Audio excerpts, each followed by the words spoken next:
Brought to you by the EveryDollar app. Start budgeting for free today.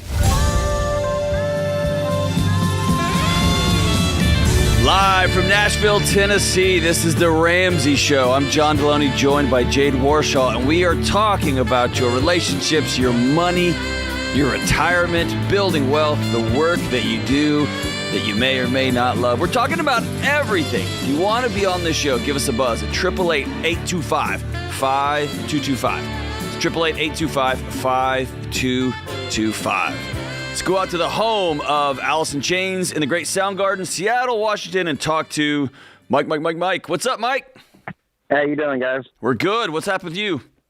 All right, so I'll try to keep it real brief. So I make really good money out here, out in Washington, but super unhappy. I, with the union, got good pension, benefits, and all that stuff, but super unhappy. So is my wife. She homeschools because the schools suck out here, and she wants to actually move out to Tennessee, not sure what area, but I know I'll make less money. And I'm wondering if that's the right move to make me happy, even though I'll make less money.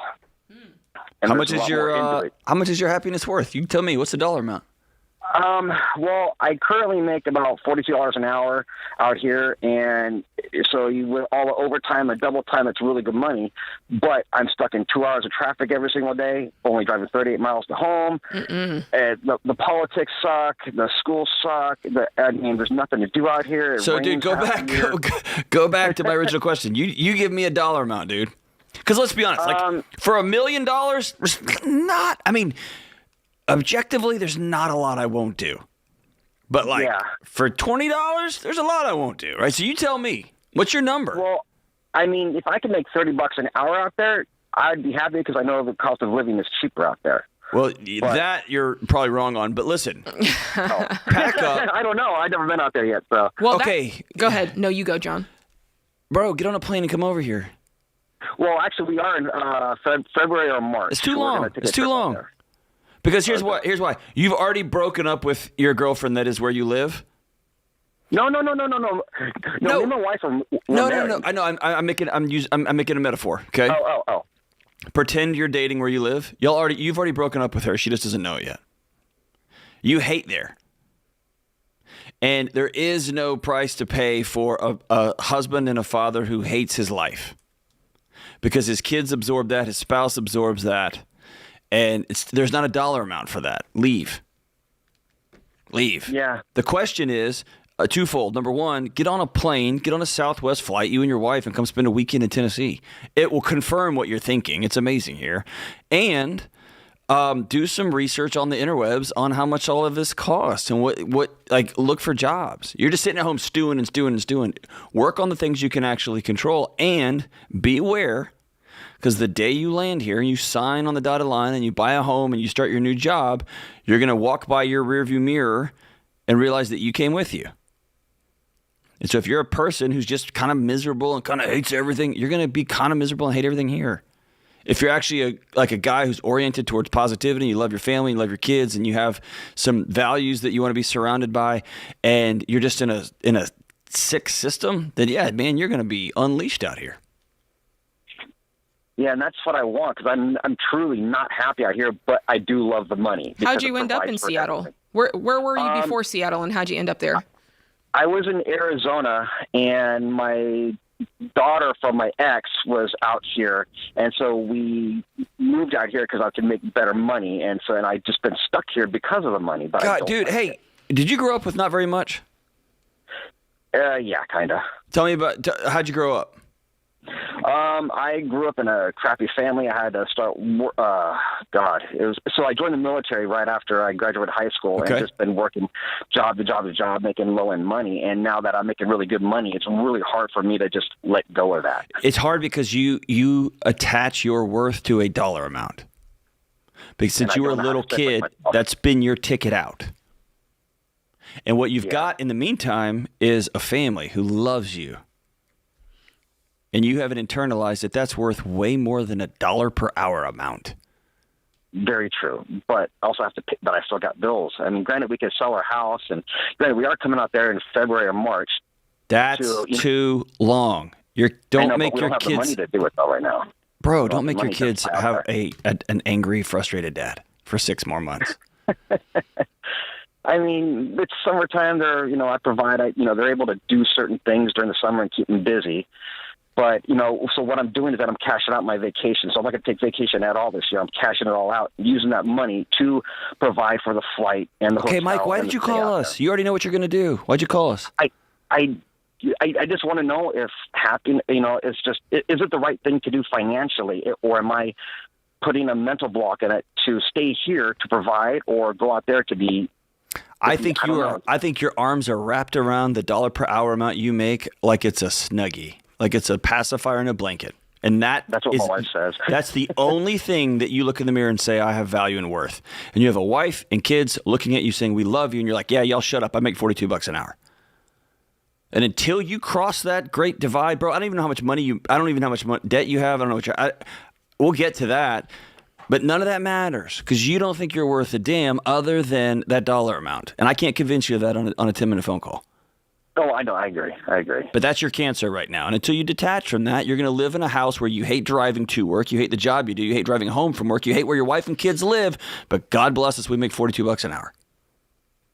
That's madness. It's insanity. I know. It's an illness. Yeah. I mean, and plus our house needs so much work. And God, shut up with all that. It doesn't matter. Doesn't matter. I know. All right, Jade, I'm going to be less than nice, and I like Seattle, so go ahead. You know what? I don't know why. My mind is going on another train right now, and I don't know if this message is really for you or for the folks listening because you called in, but I think sometimes we cling to the best scenario that we've ever had, thinking nothing like this will ever come along again. And in this case, maybe it's a money or a paycheck. And I think sometimes it's like, listen, you gotta, there's more where that came from. Do you know what I'm saying? Like there's more where that opportunity came from. And I'm gonna just say it because I feel like it's in me to say it. Like gifts come from God. Like every good and perfect gift comes from God. So if you had this opportunity and it was there before you, it's because it came from God, whether you believe in him or not. And that means I do. There's more where that came from. And if you hold on to something so tight and don't believe that there's more where that came from, you lose track of really what the source of that is. And Seattle wasn't the opportunity. Arizona wasn't the opportunity. God provided the opportunity. And so wherever you go, there's opportunity. And so I just really want to let you know that. I don't know why. I know usually I'm here talking about dollars and cents, but that's what I feel like I'm supposed to tell you. So that's what I'm going to tell you. And I feel like I'm supposed to follow that up with, how you like them apples, Mike? No, I agree. You don't agree. You don't agree. Because as soon as you get off the phone, you're gonna pull out your last pay stub and you're gonna go, oh, $42 an hour. Aren't we beautiful? You can make it again, and you can make more. What if you made $52 an hour out here? The what now? What if you made $52? Yo, what? What if you made $50 an hour out here? Oh, I would love to. It's just my job. If I were to transfer, I know my pay would be cut in half. I've already looked into it. Granted, I could do other things. Okay, listen. Here's your choice. Choose misery or choose joy. That's your choice. Choose misery or choose joy. Ta-da! That's your choice, brother. And you got a wife and kids sitting in the wings waiting on you to make the call. This is The Ramsey Show. We'll be right back.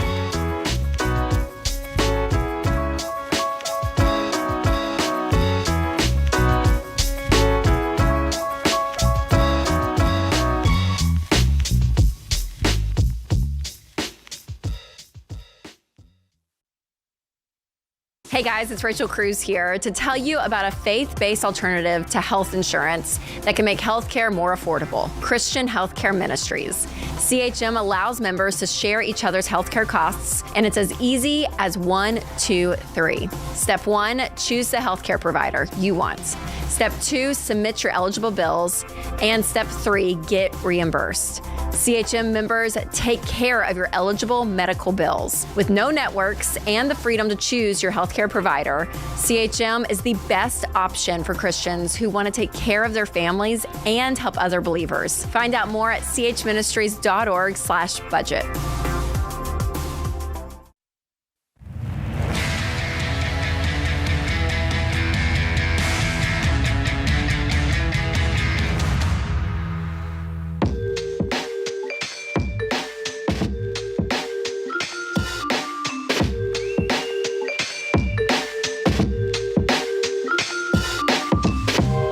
This is the Ramsey Show, 888-825-5225. I'm John Delony, joined by Jade Warshaw.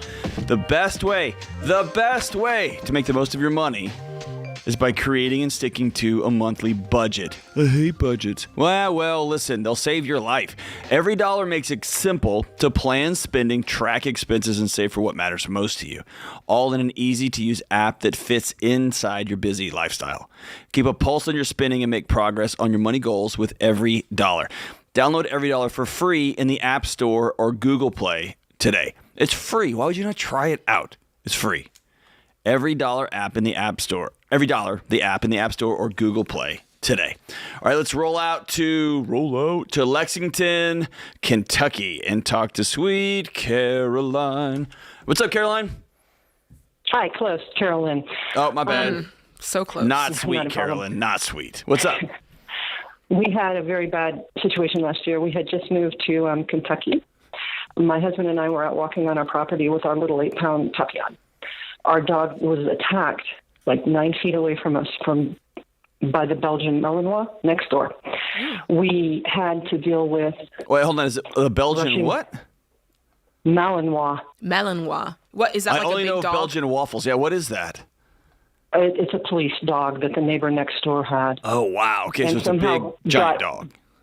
It's a very big dog, and he got over the fence and attacked our pet, our boy. Okay.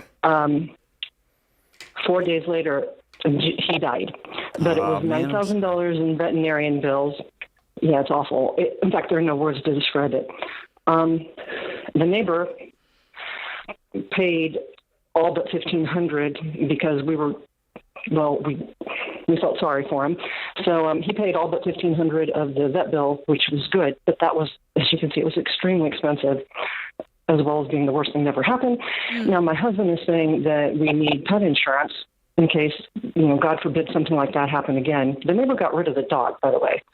But we didn't know things like this could happen, having moved from a condo in California. Well, the insurance is $30 per month per dog. And we lived on a fixed income now, and we're halfway. He wants to get the insurance, and I'm thinking we ought to just save up the money. How many dogs do you have? And we currently have 2 other Papillons. Okay. And you told me, I just want to make sure I'm clear. You said out of the $9,000 of vet bills, he paid all but $1,500? Yes. Okay.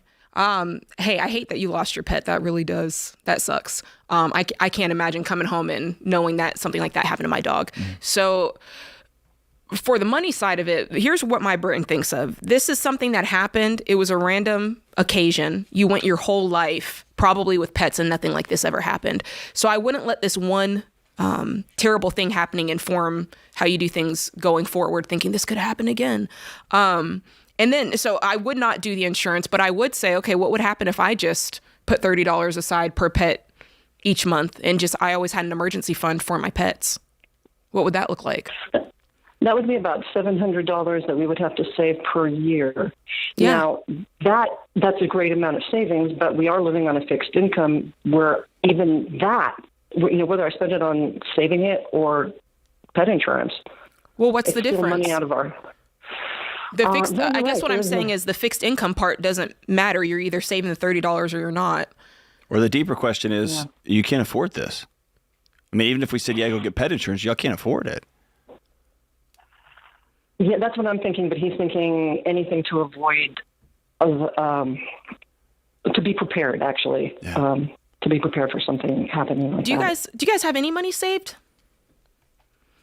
We have about $13K in the 3 to 6 months. Okay. And do you not feel like if something, like I said, something bizarre, like what took place happens, something that you're completely not expecting, like a dog attacking your dog, do you not feel like that what kind of falls under the umbrella of an unforeseen emergency? I guess I'm just trying to figure out why what you have in place is not enough. Well, I guess we hadn't figured that could have been used for an emergency like that. Of course, that would wipe it out if something, God forbid, should happen again. Yeah, but you're living in a state of what ifs, and I do feel like I think there's two things that you can have financially in place that will help you, and then I do want to turn it over to John, because I think for you, having a sinking fund that's always there for pet maintenance, whether it be, their yearly checkup or things like that, whatever you take them to the vet, having a sinking fund there for that's not part of your emergency fund is a good thing probably for you guys to have. And maybe that's you just putting aside, like I said, $30 a month. And you have your emergency fund for the things that are truly emergencies that pop up. And maybe you and your husband, maybe you decide, hey, when it comes to pets, this is what we're willing to spend and this is where the buck stops. Because there is something about that you don't want to put your own well-being at risk for the risk of a pet. Well, okay. Here's the other. It's a hard truth. Here's the other side of it, or the extended side. I just had one of my professors and mentors, Andy Young. Dr. Andy Young was on my show this morning, and he was just here in town. He's actually the guy that gave me the language "facts are your friends" when you're dealing with trauma. He's the guy who trained me on crisis intervention. Okay, and so under that guise, I want to walk through. Like, we know that when you experience a big, nasty, messy trauma like you experienced, it was terrifying, it was scary, it was bloody, it was a mess. And then there's a couple days of touch and go, and then your sweet dog passed away. Okay, we know that happened. But if we back all the way out, financially speaking, this is just facts of your friends. Underneath the trauma, what's reality? Reality is there was a $9,000 bill that the person who was downstream, and no one's responsible for that kind of freak accident, but he paid for it. So you guys are out $1,500. The reality is you're not in a position where you've got an extra $60 a month. The reality is I've grown up with dogs my whole life. Jade's grown up with pet dogs. Everyone I know has grown up with pet dogs. And I've lived in the country, I've lived in the city, I've lived in the suburbs. I've never heard of this happening like this. So of course, it's one of those things you really can't plan for. Who would have known? Well, exactly. But that's when these, what I would call very, very fringe programs will swoop in. It's the same as if you buy a lamp at Best Buy and they're like, you want the $9 insurance plan? It's like, no, I don't want that. Like, so just in case. It's a just in case, and you're in a moment where things are sensitive. And you still have that picture of what happened in that experience and that feeling. And so I don't ever want to feel like that again. So I'm going to make purchases that don't make financial sense, that actually don't make realistic sense, because the final facts of your friends is you have $13,000 in the account. God forbid something else happened that cost $9,000 and you were totally on the hook for it. You can write that check tomorrow. And so what we're telling you is, I want you to begin to uncouple the feeling of what happened then that's happening in the present. That's what trauma is. It's when your body reimagines in the present, re-experiences in the present something that happened in the past. What you went through was hell on earth. It was hard and it was scary. It probably will never, ever happen again. And we're going to grieve it, and we're going to be sad, and then we're going to go make the next right move. And the next right move is we're going to love our little dogs. I'm stunned by your neighbor. Sounds like he was or she was horrified, paid $7,500, got rid of the dog, right? Like, went through a lot to do the right thing after an awful accident. So it sounds like everything in the world that could have happened after this thing happened in your favor. It's just hard to see it because of the trauma you went through, the experience you went through. And so what we're telling you is the next right move is not just to throw money at, I want to feel like I'm doing something so that I don't feel bad again, because I'm telling you, if God forbid this does happen again, you're going to feel bad too. And so let's don't try to mitigate our feelings of what's going to happen in the future. Let's look at data. And if insurance, life insurance, car insurance, home insurance, that's math. We need that. This is just kind of out there on the fringe, and all that's buffered by the fact that you have an emergency fund already. I think you and your husband go sit down, and I want you to write this dog a letter and tell your dog how much you miss it. I know people who don't have dogs will roll in their eyes right now when I just said that. I want you all to write that dog a letter and let that dog go run and play in doggy heaven, wherever that dog happens to be right now. And then let's start looking at the math and looking at the real world that we have right in front of us. We'll be right back.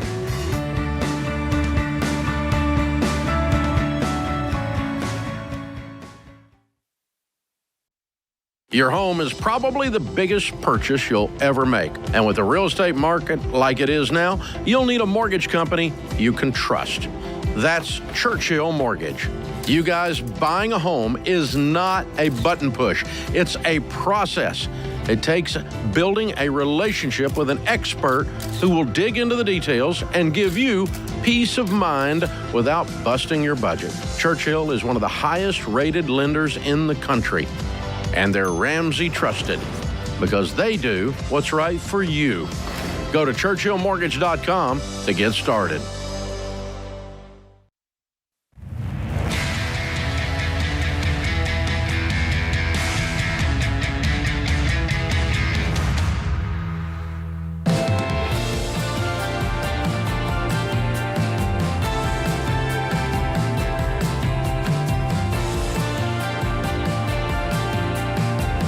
Triple 8-825-5225. This is the Ramsey Show. Let's go out to Cleveland, Ohio, and talk to Tyler. What's up, Tyler?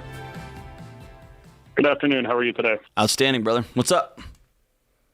So, a bit of a predicament I'm in. I currently have 4 kind of high-interest loans that I've been making monthly payments on, with an additional loan that was sent to collections for $20,000, an unsecured loan. Recently negotiated with the debt collectors to get a reduced payment of $12,000, which I was fortunately able to come up with through some very caring family and selling off a few personal items. And in my research, watching your guys' show and everything and reading online, it's usually suggested to pay off the active debt first. I'm curious what your opinion would be in this scenario. I've already got them to agree to the lower amount. Should I use that $12,000 to just pay it off and be done with it? Or should I dump that into my active loans, which would free up a significant amount of cash in my monthly budget? So to make sure I understand, you have these 4 loans. You were able to secure a deal on one of them? So I apologize. 5 loans, one of them's in collection, the other 4 are active. Okay. The one that's in collections, I was able to negotiate a deal on. Okay. Yeah, the one that's in collections, you need to clear that one up, especially since you were able to secure a deal. The only thing that I would tell you is make sure you get it in writing first. Like, don't pay the payment until you get them to either email you or snail mail you a copy of what will happen when you pay the $12,000. The balance will become 0. Like, make sure it's very detailed what the deal is, and don't pay the money until you get that. Have you asked for that? So I did already get it in email from them. Good. From the debt collector. Okay. Over the phone, they had specified that I asked them how it would be reported back to the credit agencies, and it stated that it would be reported as paid in full. Okay, good. However, in the written deal, I see that it says if I pay the $12,000 on it before the 31st, it will be accepted as full and final settlement of the account. Now, that doesn't sound quite like paid in full to me. I think the second one's better, full and final settlement of the account. That means it's over. To make sure. The word settlement just kind of struck as this was settled for a lower amount, which I don't really want on my report if I can. But it was settled for a lower amount, and it's going to be, they're reporting it that way, so that is the way it is. Gotcha. Unfortunately. Okay. I just wanted to make sure. Yeah. Not a problem. 2 more things I want to add to that real quick. You got a second? Yeah, sure. Go ahead. Do not let them do an automatic draft or automatic withdrawal of this money. Okay. Now I was thinking about doing a wire transfer. I got the information from them. Would paying through their online portal be advised, or don't do that either? If I'm just telling you what I would do in my house, okay? I would go to my bank and I would open up a secondary account. Okay. And you can open an account underneath your main account, right? Right. And I'd open an account and I would move that money into that account and I would give that number and then zero it out. Okay. Because what I don't want them to do is have any path back to my original checking account in any way, shape, form, or fashion. Okay. The second thing is go ahead. With that secondary account that you say to open up, zero it out, and then like once they take that $12,000, close that account. I would. Should I? Because I know that automatic draft, like pre-authorized drafts that are done through like lenders and stuff like that, they can set it for an amount, and there's not really anything I can do to stop it, and it can potentially overdraft an account. Would you suggest putting on or removing the overdraft protection so they can't, say they said they'll do 12,000, but then they try to charge, 15,000. Well, no, you will use their online portal and you'll put the dollar amount in there. We're not doing a draft. Oh, I got you. I understand. Thank you. Never open the door and say you go in there and get what you said you were going to get, because they're going to get more. Gotcha. The second thing is, can we learn a lesson here? You stop taking out loans. Yes. And so the downstream effect of that is, who cares what's on your credit report? All your credit report is, it's a register for how your relationships have been with debt. And at some point you got to decide, I'm done. So I don't care what 5 ex-girlfriends before said about you. You're married now. Who cares?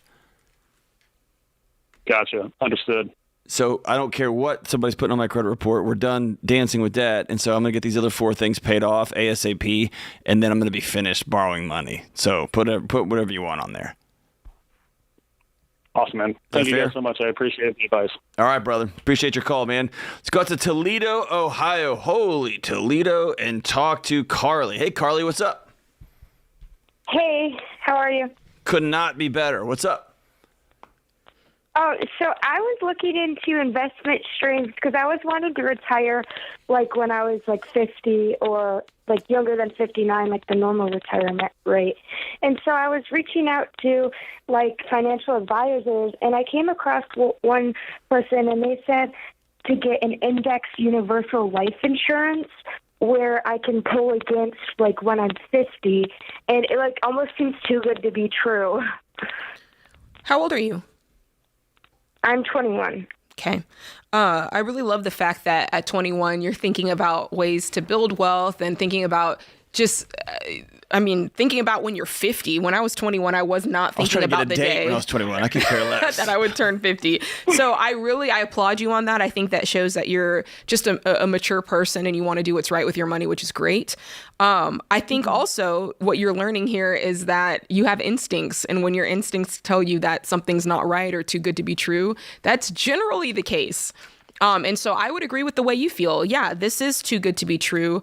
And I would run away, baby, from this, like in the words of Bruno Mars. So what I would do is tell me a little bit more about your financial situation, and then I can kind of craft what I think you should do.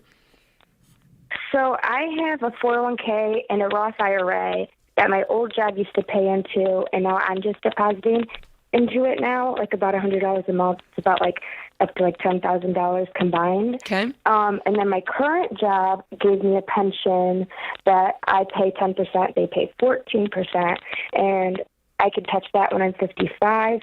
So I was wanting something to bridge that like 5-year gap so I can retire earlier. Okay. So do you have any debt?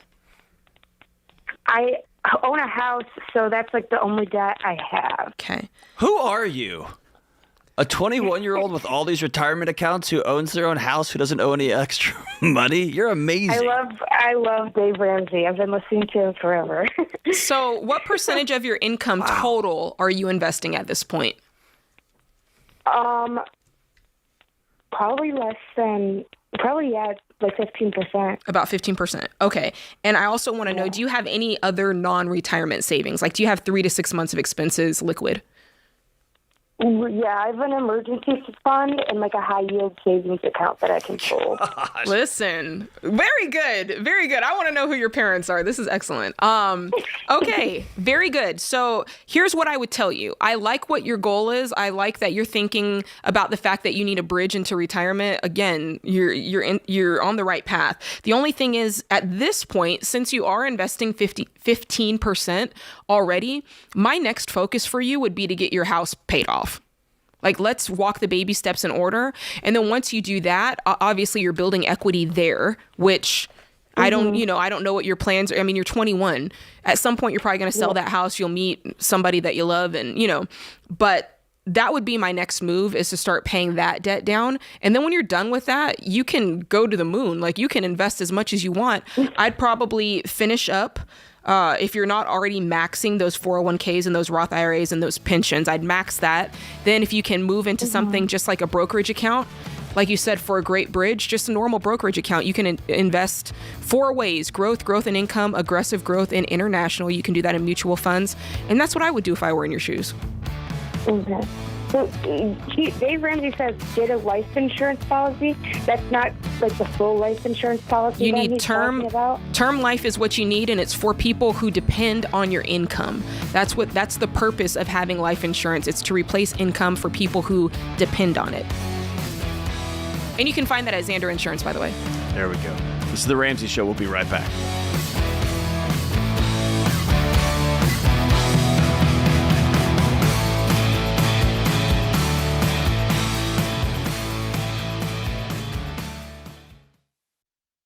You've been gazelle intense, you've eaten more beans and rice than you knew existed, and now you're ready to make your biggest investment better. Blinds.com is a great way to dress up a room or your entire home. Whether you're comfortable with do-it-yourself projects or you don't even know what a Phillips head screwdriver is, well, trust Blinds.com to take care of you like Ramsey would. You can do the measuring and installation yourself, or you can let Blinds.com's professionals handle everything for you. Blinds.com offers a completely hassle-free experience. Count on them to deliver stylish window treatments from premium brands without the premium markup. You'll never have to deal with pushy salespeople in your home just to get a quote. But you can count on free shipping, free samples, and a 100% satisfaction guarantee so that you can rest easy. That's why we've recommended Blinds.com for over 10 years. Shop Blinds.com right now and get up to 45% off. That's Blinds.com. Rules and restrictions may apply.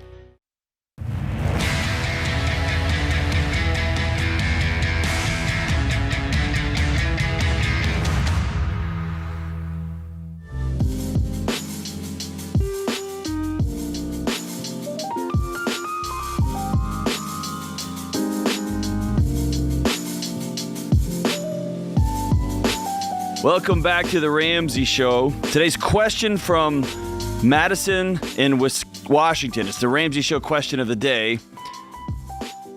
I'll read it here, Jade. Sorry, I made that intro kind of weird. It was a little weird. I got you, though. Thank you. All right, you read it. Several years ago, my husband was accepted into an out-of-state college program. We had just had a baby, so I had to continue working to support us, even though my goal in life was to stay at home and be a stay-at-home mom to raise our kids. Last year, he failed all of the board exams, and now I'm left feeling I gave up everything for nothing. I worked so hard to put him through school, and he didn't take it serious enough to pass. I lost time with my 2 kids when they were babies, and I resent that he was able to do what he wanted to do while I put him through school. How do I get over it? I love him, and he is the best father to my kids, but it just eats at me. I have thoughts. What do you say, Mama? You know, here's the thing. You had to have gone into this knowing that there's always more options than what you're hoping will happen. That's my first thought. My first thought is you say, okay, of course, yes. The idea is you'll work even though you didn't really want to. It'll help pay for school. He'll go to school. The hope is that he'll pass the boards and everything will go swimmingly. But you also have to plan and mentally have a space for if that doesn't happen. And I think that's probably where things started going awry, is there was only one path and that was the way, and that's what's going to make it all worth it. And when that didn't happen, I think that was really a big blow. I want to know, I wish I could ask questions because I want to know more about he didn't take it seriously enough to pass. And I want to know, is there another, like, can you keep going? Yeah, like, take the boards, yeah. This is not the end of it doesn't have to be the end of the road. Yeah. So there's more to the story. I don't know it. John? Anytime you start keeping score in a relationship, especially in a marriage, it's over. It's over. Well, you got to do this, so I get to do this, and I get to do this. It is a group decision that we all make together that someone's going to school. It's a group decision that we're going to move. It's a group decision that I'm going to quit this job and take this new job, and that means your role at home is going to shift.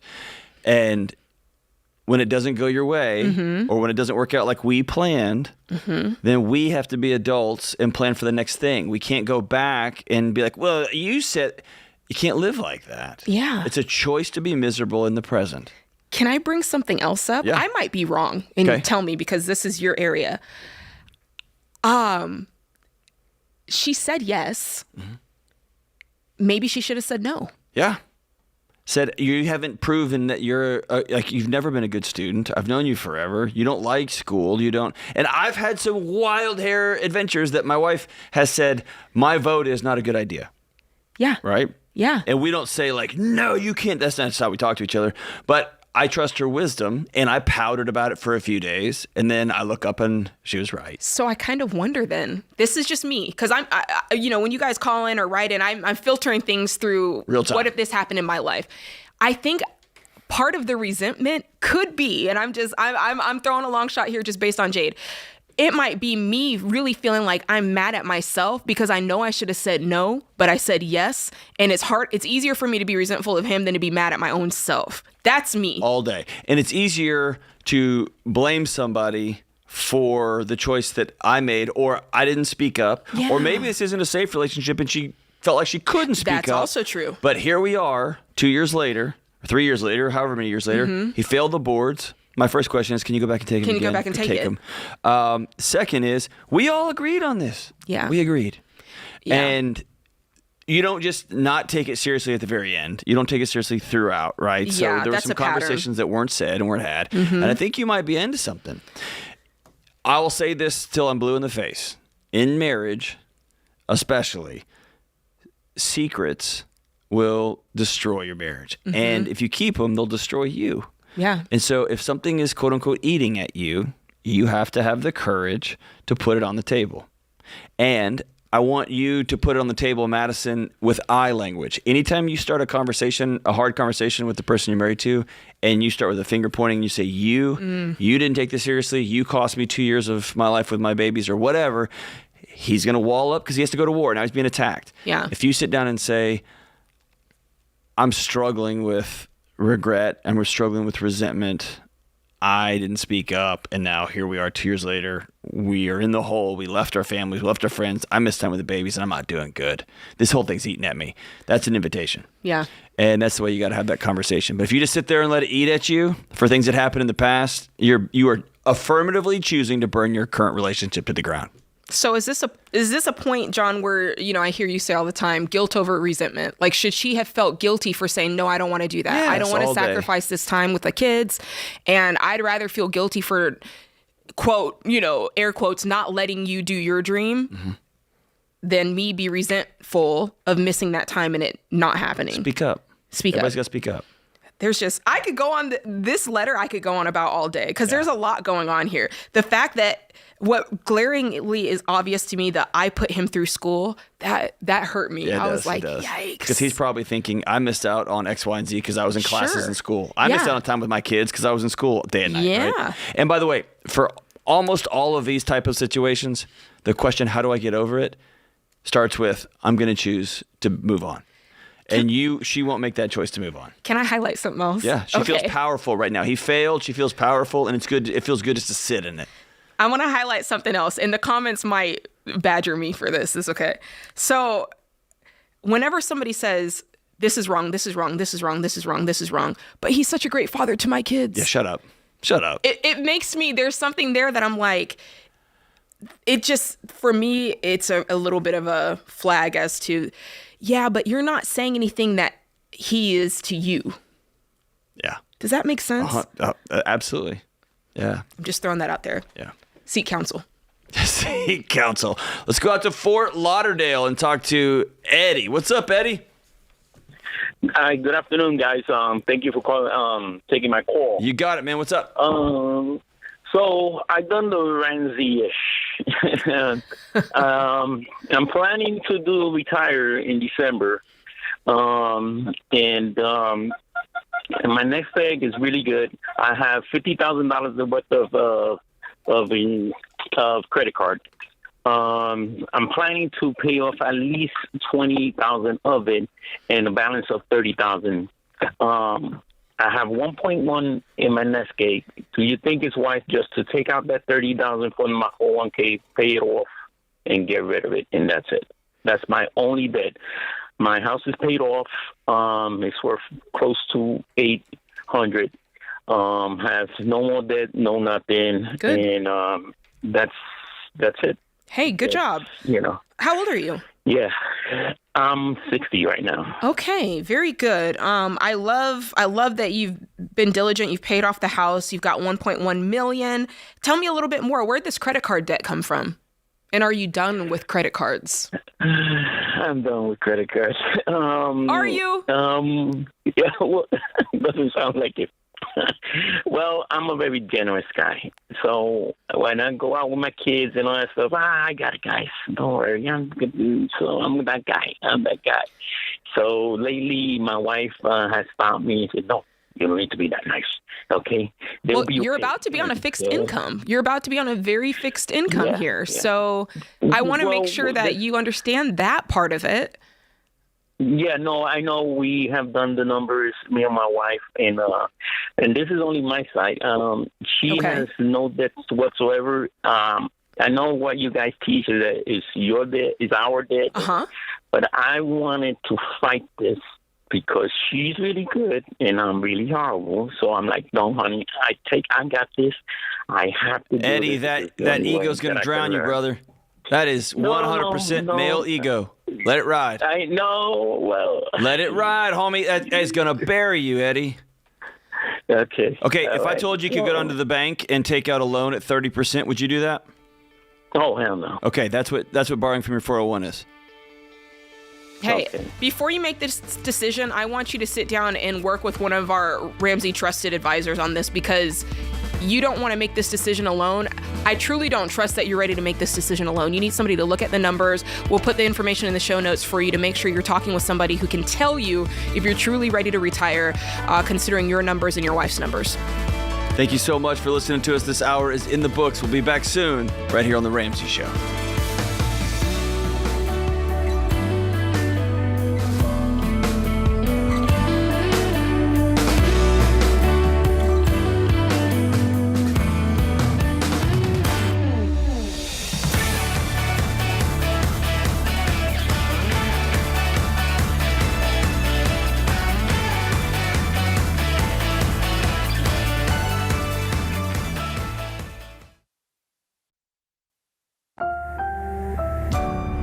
Brought to you by the Every Dollar app. Start budgeting for free today.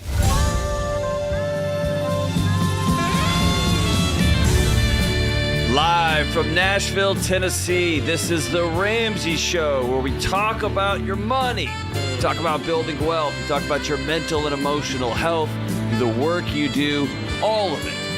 I'm John Delony, joined by Jade Warshaw, and we are taking your calls live. 888-825-5225. That's 888-825-5225. Whatever you got going on in your life, give us a buzz. And if we don't have an answer, we've got an opinion that we will make up on the spot just for you. Let's go out to Fargo, North Dakota. Fargo. So many things I want to say about Fargo, but I'm not going to. Why are you saying it like that? Let's talk to Amanda. What's up, Amanda? Hi, am I on or not? You're on in front of all dozen of our listeners. What's up? So we consistently create some financial gains, and then we consistently fall back down into the pit. A lot of usually due to our layoff. And I guess I don't know how to break this cycle, and we're trying to figure out what to do. Should we continue in what we've been doing financially? Should we make some changes? I don't really know what to do. How many layoffs? How many times has this happened? It happens twice a year. So we have a week off in July and 2 weeks off December, January. So you know that they're happening every time? Yes. Okay. Yes. So that actually makes me... plan for it. Say again? We plan for it. We have enough money to make it through. We reached the point where we no longer have to take out debt in order to survive the layoff. So if you're planning for it, where's the problem? Because I'm tired of falling back down into the same, no savings, no Like, it just doesn't seem to end. So, okay. So then I think we have a situation of we have different definitions. Because for me, if you're planning for it, then there's no loss of gain.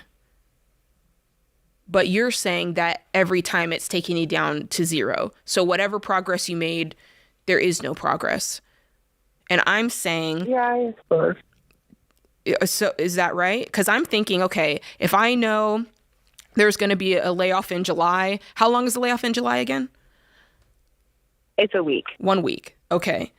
And then I've got a 2-month layoff, January and December, right? So I'm thinking, okay. Yeah, the last week. I'm thinking throughout the next 10 months, basically, I've got to make sure in 10 months I'm planning that I have enough for 2 months. So I'm always kind of like packing it away like a squirrel, and I've got it there waiting. And that's on top of and aside from emergency funds and all the other things that we're doing. It's almost like a sinking fund that you're creating. So what I'm thinking is that the income that you guys do have, it might be tight as it is. Am I right? Yeah, it's pretty tight. Okay, so what's your husband earning? What's that? What are you and your husband earning? I have not had a real job in 12 years. Why? I'm a stay-at-home mom and I homeschool my children. Okay. He makes $45 an hour with zero benefits. No PTO, no sick time, no dental, no vision. What type of work is it? What type of work is it? He's a contractor in a factory. He's a contractor. And no benefits. Okay. Tell me more about Fargo, North Dakota. Why are you guys staying there? That's where the Lord has called us. My husband is very involved in the ministry.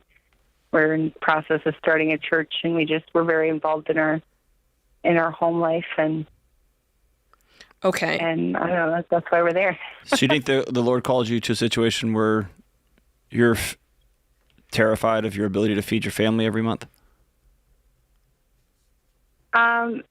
Well, we're not that bad. I have at least 3 months supply of food in my house at all times. Okay. It never goes below that. But I don't really feel like it's time to leave the town that we're in. We're in a small town near Fargo. Is he working 40 hours a week? Right now he's doing 50 to catch back up and put more in us. Okay, so saving. So before taxes, I'm looking at the numbers before taxes, and it's not really that bad. What is he actually bringing home? Because there's no medical. There's no $2,168, I believe, was today's paycheck. Yeah, but I mean for the month. It varies. What was your household income last year? I don't really know. Okay. Okay, I think that's part of the problem. That is a big part of the problem. So the first thing here is if I ask somebody what they're making and they don't really know, then I know they can't be keeping a clear budget and a tight budget, because that's just part and parcel to it. Month. I do a month budget. I don't do a year budget. I wouldn't advise you to. I would advise you to do a month to month. But when you're doing a month to month, you still have an idea of here's about what we bring home. Here's a good month. Here's a bad month. Right? And so I think that you guys could tighten up a little bit on that, unless you just were like, Jade, I got nervous. We're on live radio. Like, I get that. I am nervous. I do know the numbers. I'm not in front of my computer. I got you. It's also hard because he just got fired from his job, and now he's at a different job. So he got $5 an hour less pay. So I don't really know. Okay. So we've had a big change. Are you doing an every dollar budget every month? I don't know what that. So here's how I run my budget. My budget is everything is in a spreadsheet. Every bill we have is in my spreadsheet. I have the total at the bottom, and then I have that divided by 4 because that's how many paychecks we get in a month. It's a week to week, and then every single week I take that divided number. So today was $670 approximately. Okay, I'm going to simplify your life. I'm going to simplify your life. Before we get off this call, I'm going to make sure you get set up with every dollar. It's going to make it so simple. It's going to be at your fingertips. So much of it is going to do the work for you, which I think could be helpful for a stay-at-home mom who's homeschooling, right? Anything to take something off of your plate. So I think that's going to give you a clearer picture just on a daily basis on what's going on with the numbers. The transactions can automatically come into every dollar, and you can see it at a glance, which I think is something that will help. And it will help you come up with, how can we create a line item where we're always putting away for those off months so that it's separate from everything else. Yeah. Yeah, I put $300 away every paycheck. Right. But we want to make sure what you called in and said is, even though we're doing that, I still feel like we're going backwards. And so I want to make sure that that doesn't happen anymore. So do you guys, on top of the money that you put aside for his off months, do you guys have 3 to 6 months of expenses?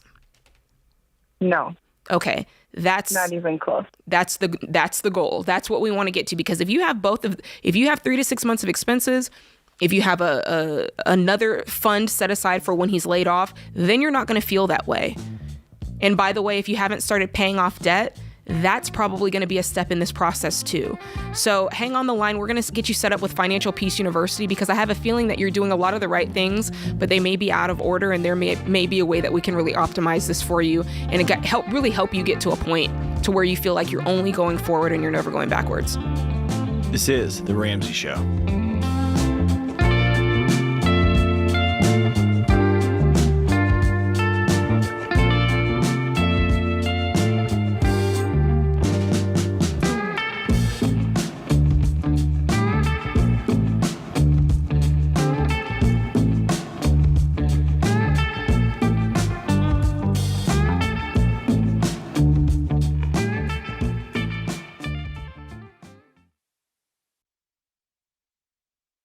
I've been doing this show for over 30 years, and some of the saddest calls I have taken are from situations that are completely preventable.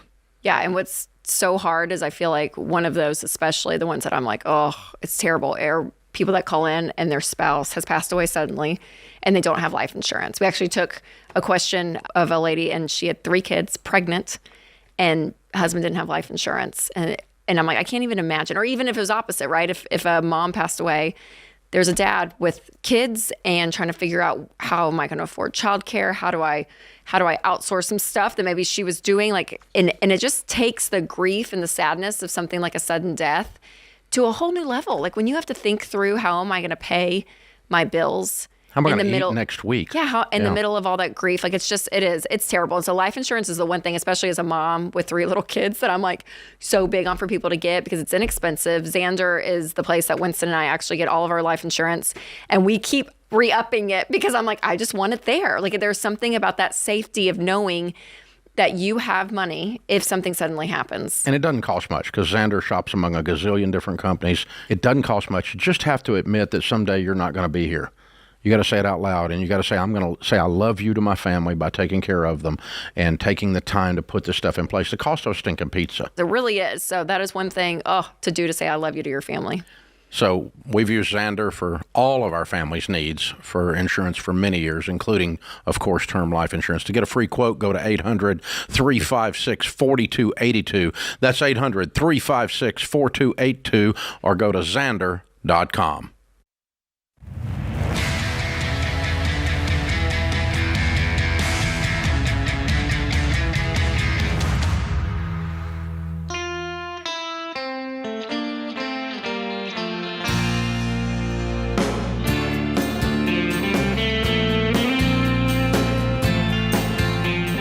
Welcome back to The Ramsey Show.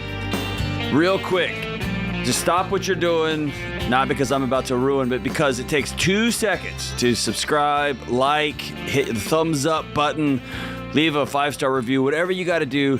It's a way for no money. It doesn't cost you anything, but it's a way to help out the show. But more importantly than the show, it's a way to help out your neighbors, because the more you like and share the show and leave 5-star reviews, the more it kicks it up into the internets and the algorithms, and it puts it in front of your neighbors, and it gets them some of the life-changing freedom and peace and hope missing from traditional media these days. So please, please, please like and subscribe to the show. It's a gift to us, but more importantly than us, it's a gift to your neighbors. Thank you so much for being in our gang. Let's go to Knoxville, Tennessee, to the K-Knox and talk to Kat. Hey, Kat, what's up? Hey, hi, Jade and John. So I'm trying to figure out how bad or how good my situation actually is. I'm 68. I'm retired. I have a decent fixed income. I have a mortgage, but no other debt. And I have 3 months of emergency savings and nothing else. Okay. So you're on the fixed income. Right now, is that fixed income enough? It is just enough. I have to tighten I don't have a complete handle on those annual expenses that pop up. Okay. And so I've been a little overspending, but I feel like with what I have, I can get a handle on the annual, and I can definitely cover my basics. Okay. And the mortgage, how much do you owe on it? $350,000. Okay. And what's it worth? And I will say I am committed to keeping this house because of an obligation to a family member. Okay. And so that's plus my whole life, my whole retirement is built around this land here, which has a small farm and income potential. So I just want to say that's not on the chopping block at this point. Okay. I'd have to be going into foreclosure before that would go. Listen, that's your choice. And I'm not opposed. I'm not saying I'm opposed to it. I just was wanting to get an idea of your whole picture. Sure. I'm assuming it's on a 30-year? 30-year fixed, under 3%. Okay. And how many years have you been paying? Basically, when do you pay it off? Like 2. Oh, gosh. Okay. Yeah. So I'll be quite old. 88. Okay. So with your fixed, here's where I'm at. With your fixed income, you're, like you said, you're getting a handle on the annual stuff, but it's not allowing you to make extra payments to pay this off any faster. No. And it's not, or it's to save money. I mean, one of my questions is, assuming I can make some more money, I think I have some ways to bring in a little extra money, maybe even a lot. And I would do that. And if I did that, would I invest it? Or would I pay off this mortgage that doesn't have much of a chance of ever actually impacting my monthly experience? I would invest it because walking through the baby steps, the next baby step for you would be to be investing 15% of your income.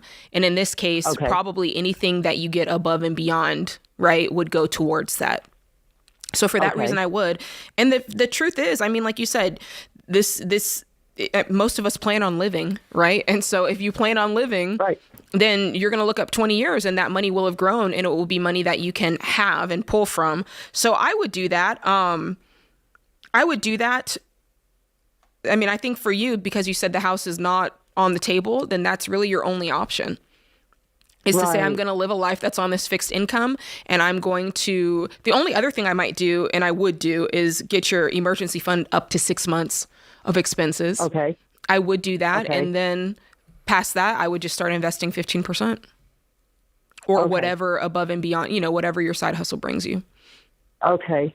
And the other part of this question is, how bad off am I? Should I be like, my feet are on fire, I have to make more money? I would. I would because, like you said, you don't have much wiggle room, and all it takes is for something to go wrong, and you're like scrambling. Like you're in this house, hopefully everything's good, but you also have a lot of land. And when I see that, I'm like, okay, there's a lot of opportunity for things to require money. And so even though you have 6 months of expenses saved, if something happens and whittles it down to 3 months, well, how long is it going to take you to bump it back up, right? You don't want that to take forever. So for that reason, as much money as you can pack away, obviously whatever you can, invest and have compound interest working on your side is a good thing. So that's what I would do. I can just tell you if the house was on the chopping block, I might suggest downsizing. But in your case, I don't think that it is something that you're going to do, so we won't even talk about it. Tell me about this family obligation. I finished this house with 3 living spaces and with a promise that my cousin could retire here. and stay for life, and I'm not breaking that promise.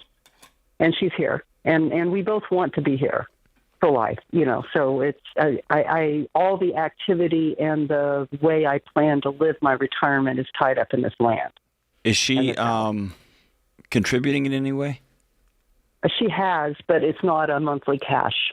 So the contribution is done. So it does not help me in a monthly way. Okay. Yeah. I just have to be honest with you. You say you were 68? Yeah. Okay. It scares me for you. Yeah. Yeah.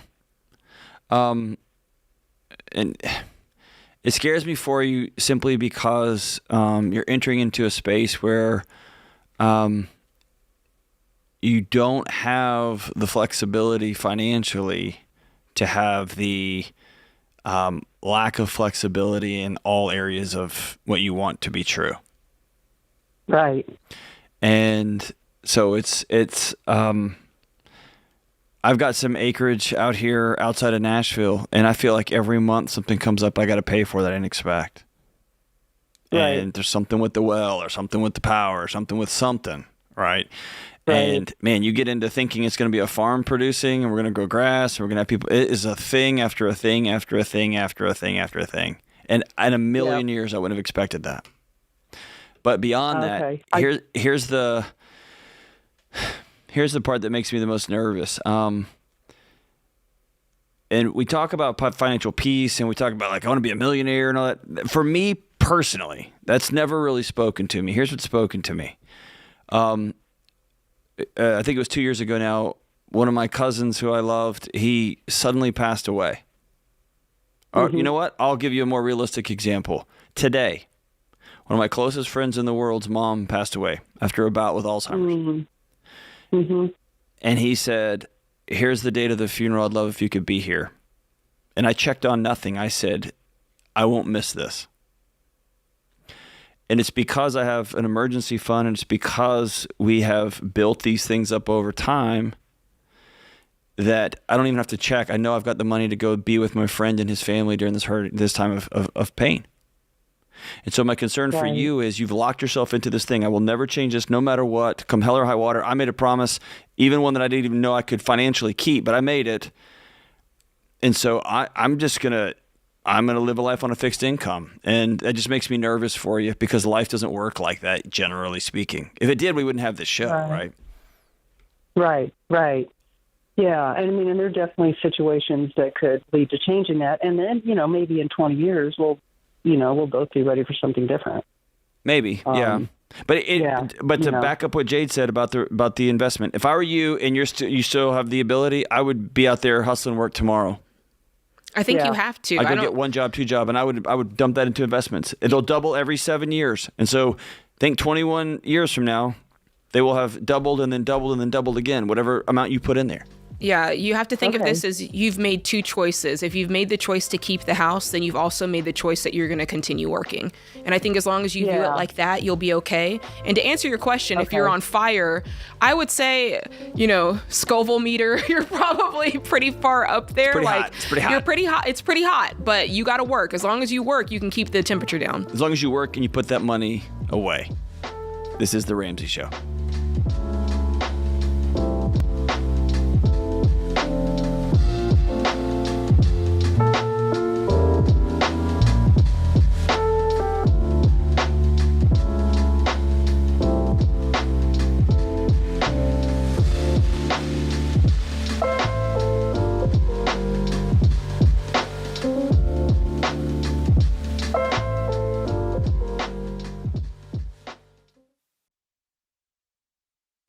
It doesn't take a degree in statistics to realize that this one stinks. 93% of undergraduate private student loans are co-signed. So when you're delinquent and drowning in private student loan debt, mom or dad or Uncle Joe is stuck in that financial stress along with you. But there is a way out. Why Refi? Why Refi offers a custom refinancing option with a fixed rate loan based on your ability to pay. And the average interest rate Why Refi offers is 3.9%, which can significantly reduce your monthly payment and decrease your total cost. Why Refi refinances your defaulted private student loans that other places won't touch. And I trust them to help you get out of debt. So don't be another statistic in the student loan swamp. Contact Why Refi at 844-2-RAMSEY or go to whyrefi.com/Ramsey. That's 844-2-RAMSEY or the letter Y, then REFY.com/Ramsey.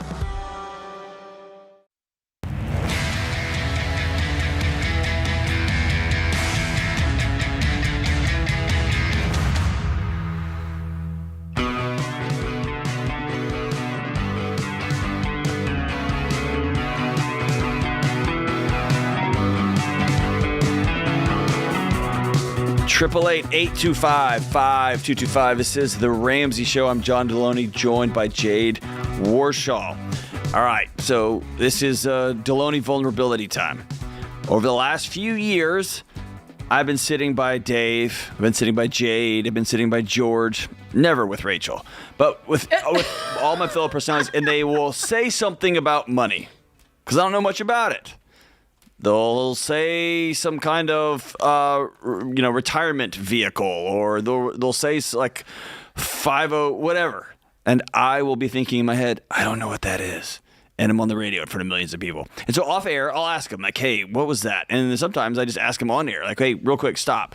So we're doing a new segment called Asking for a Friend, because we know that you are out there listening, and we're talking about retirement investing. We're talking about 501s, talking about 401ks. We're talking about all these different things. And you're wondering, I don't know what that is. And I just Googled it, or I put it in ChatGPT, but I don't fully get. So we've got you. We've got you. So today's Asking for a Friend segment is on what is retirement investing? It's such a good question. And no one wants to admit that they maybe don't know, right, to your point. So a lot of people hear the term retirement investing or my retirement account, and they're afraid to ask really what this means. Why is it different from other investing? Because it's something that as adults, we feel like we should know, right? You don't want to be today years old when you find out about it. But luckily, it's really not you who wants to know. It's your friend. So take a look at this. You don't have enough money. Okay. Right here. It says right here in this account we have $401,000. Jackpot. You missed it. Nope. That says you have a 401k account. If you liquidate that right now, you'll have, maybe $5,000. So what happened to the other $396,000? Boom. Gotcha. What is wrong with the two of you? That sounds like me and Dave on a regular basis. Oh my gosh. Listen, we're laughing at it, but it's very true. I remember talking to somebody and I said, well, are you investing at all? And they said, no, I have my 401k, but no. Right. And I was like, oh, you are investing. Do you have any debt? No, I don't have any debt. Except for my car, my student loans, and my mortgage, and that loan I took out on the pony. You're like, what are you talking about? Right. Well, the truth is a lot of people, you go to your job and they get you set up and it's like, do you want to invest? Do you want to put money into your 401k? Okay, okay. But they're not really explaining to you what's going on. Okay, so let's learn about this today. Let's talk about what retiring investing actually means for your friend who is confused. So really, there's really two vehicles. When we talk about retirement investing, this is money that when you are of retirement age, it's there for you because after a while, you're not going to be working your job, getting your normal check, right? And so you want to make sure that when you get that age, there's money for you. So for most people, retirement age is 59 and a half. So these accounts, once you put the money in, you can't get to it until you're 59 and a half, okay? So there's really two vehicles that most people will see. You see a 401k, and it comes in a traditional form where you pay the taxes right when you put it comes in a traditional form where you put the money in and you pay the taxes on it later, or it can come in a Roth form where you pay the taxes now so that when you pull the money out later, you don't have to pay the taxes, right? And this is employee sponsored. When you go to work at a job, they say, hey, we've got this account for you. You can put money into it and invest it, and it'll be there for you when you need it. Okay. Then you could do another type of account that has absolutely nothing to do with your job, right? Maybe you're self-employed or you're just, not there. Are you taking notes? I'm taking notes. I'm getting my learn on. Any kind of earned income you have, you could say, well, I'm going to go out on my own and do my own retirement investing. And if that's the case, you would do an IRA, right? It's basically an individual retirement agreement, I think is what it stands for. And so that's you aside from your job saying, I want to invest for retirement. And it's the same idea. You've got the traditional option where you put the money in and then you pay the taxes later when you take it out, or the Roth version, you put the money in, you pay taxes on it when you put it in, and then when you take it out, you don't have to pay the taxes, right? That's what we're talking about. And so that's really what it looks like. If you're a school teacher, you might have a 403B. If you're in the military, you might have I think it's a 459. 559, I can't remember, but they take those are the tax treatments, those different numbers. And so everybody's got access to one or the other. But that's the point here. It's money that you're putting aside so that later it's there when you're ready to retire. That's the whole point. So if you're not investing and it's time for you to invest, I would say you need to do it. So then most people are like, okay, how do I know when it's time for me to invest? So let's talk about that a little bit. John, you got your notes ready? I'm ready. Let's do this. All right. You do the first one because you know this. What's one thing that you should have in place first before you start retiring? An emergency fund. Yay. I got to take care of my today before I start trying to plan for my tomorrow. I love that. That is just like something that would be hanging on. Yeah, that's like stitched into a pillow. You get it at that's like in Michael Scott's office, yeah, exactly. Like hanging in a frame. All right. So what I was testing John on is basically the baby steps, right? So this is the format to know if you're ready to invest. First, if you have debt, we're going to walk you through it. First, you need $1,000 saved. That's your emergency fund. It's just there as a cushion. And then baby step 2, we want you paying off all of your debt except your mortgage, right? Once that debt is clear, because remember, debt is risk. Once that's clear, you're going to save up 3 to 6 months of a fully funded emergency fund. This is making sure that you are set. Like come hell or high water, you are ready to go. Okay, that's what that's about. Then when that's done, now we start investing 15% of our income every single month into that retirement vehicle. For most of us, it's a 401k. For a lot of us, it might be then going to a Roth. So that's the framework. Some of you are now saying, well, Jade, 15%, like that's great, but how do I know? Do I do the 401k? What can I do beyond that? Let's talk about that. All right, John. So let's say you're asking the question, well, Jade, I looked and my employer is offering a 401k. Do I invest there or do I go to the Roth IRA? This is how you want to think about it. Most employers offer some sort of match, right? 3%, 4%, whatever that is. If you have a match, that's the best thing you can get because it's free money. Yeah. So you always start there. You invest up to your match. And then for most of us, unless your 401k is a Roth, because that's the best option there is, unless it's a Roth, then you would say, okay, I'm up to my match. Now I'm going to go over and do a Roth IRA. Max that out. And then once that's gone, then you can come back to your traditional 401k, finish that up. And that is really, really good. If you still have money that you can invest, then you could go into another type of account. That's a non-retirement account. You could do a brokerage account or something like that. So like just to break it down for a simpleton like me. Go for it. Let's say I work at a company and they give me a 5% match. Uh-huh. And so I'm going to put 5% of my income into that account and take their free money. That's right. Right? Yeah, the 5% is usually on income. Right. 5% of your income. Mm-hmm. And we get this question a lot. So that adds up to 10%, but we're going to put 15 of our own money in that account. Mm-hmm. So I put in 5. Now I'm going to loop back over here and let's say I can put up to 7% of my income and max out a Roth IRA. Mm-hmm. So now I got 12%. Mm-hmm. Now I'm going to come back and say, okay, I'm going to up my original by another 3%. That's right. And so I'm going to have 8% and they're matching 5. And then I'm going to have 7% of my income in a Roth and I'm walking away. And that sounds complicated, but I've taken 15%. And I don't care what the match is. I'm not including that. It's just gravy money on top. That's right. And then I'm going to put 8% of my income into this account, and I'm going to put 7% in that, and then I'm walking away. Yeah, and you bring up a good point. So, we teach 15% of your income goes away until you've paid off your house, and then you can do whatever you want beyond that. But some people say, well, Jade, man, my match is amazing. I get 7% match or a 10% match or even, 4% fine. Does that count towards the 15%? And you're right, it does not. It's on top of that, because here's the thing, life changes and you want to be in the rhythm of investing 15% regardless, because let's say you move away and now this employer doesn't do that same match, or you decide to go into business for yourself. So many things can change, and you want that muscle built that it's like when you get the money, 15% goes. Like you don't even have to think about it. So it's good. And also multiple jobs I've worked. They've come in and said, hey, we're having tough times financially. We're not going to lay people off, but we're going to drop the match to X%. And if they drop the match to X% and you've built that in, not a lot of people can then go, okay, during tough times, well, then I'm going to have to increase X% of my salary. It's already part of our life. And so it just makes the gravy a little bit less. Very true. It doesn't hurt you financially on your bigger picture. That's so true. And hey, if you have more questions about investing, you can check out one of our SmartVestor pros and they can help you out. This is The Ramsey Show.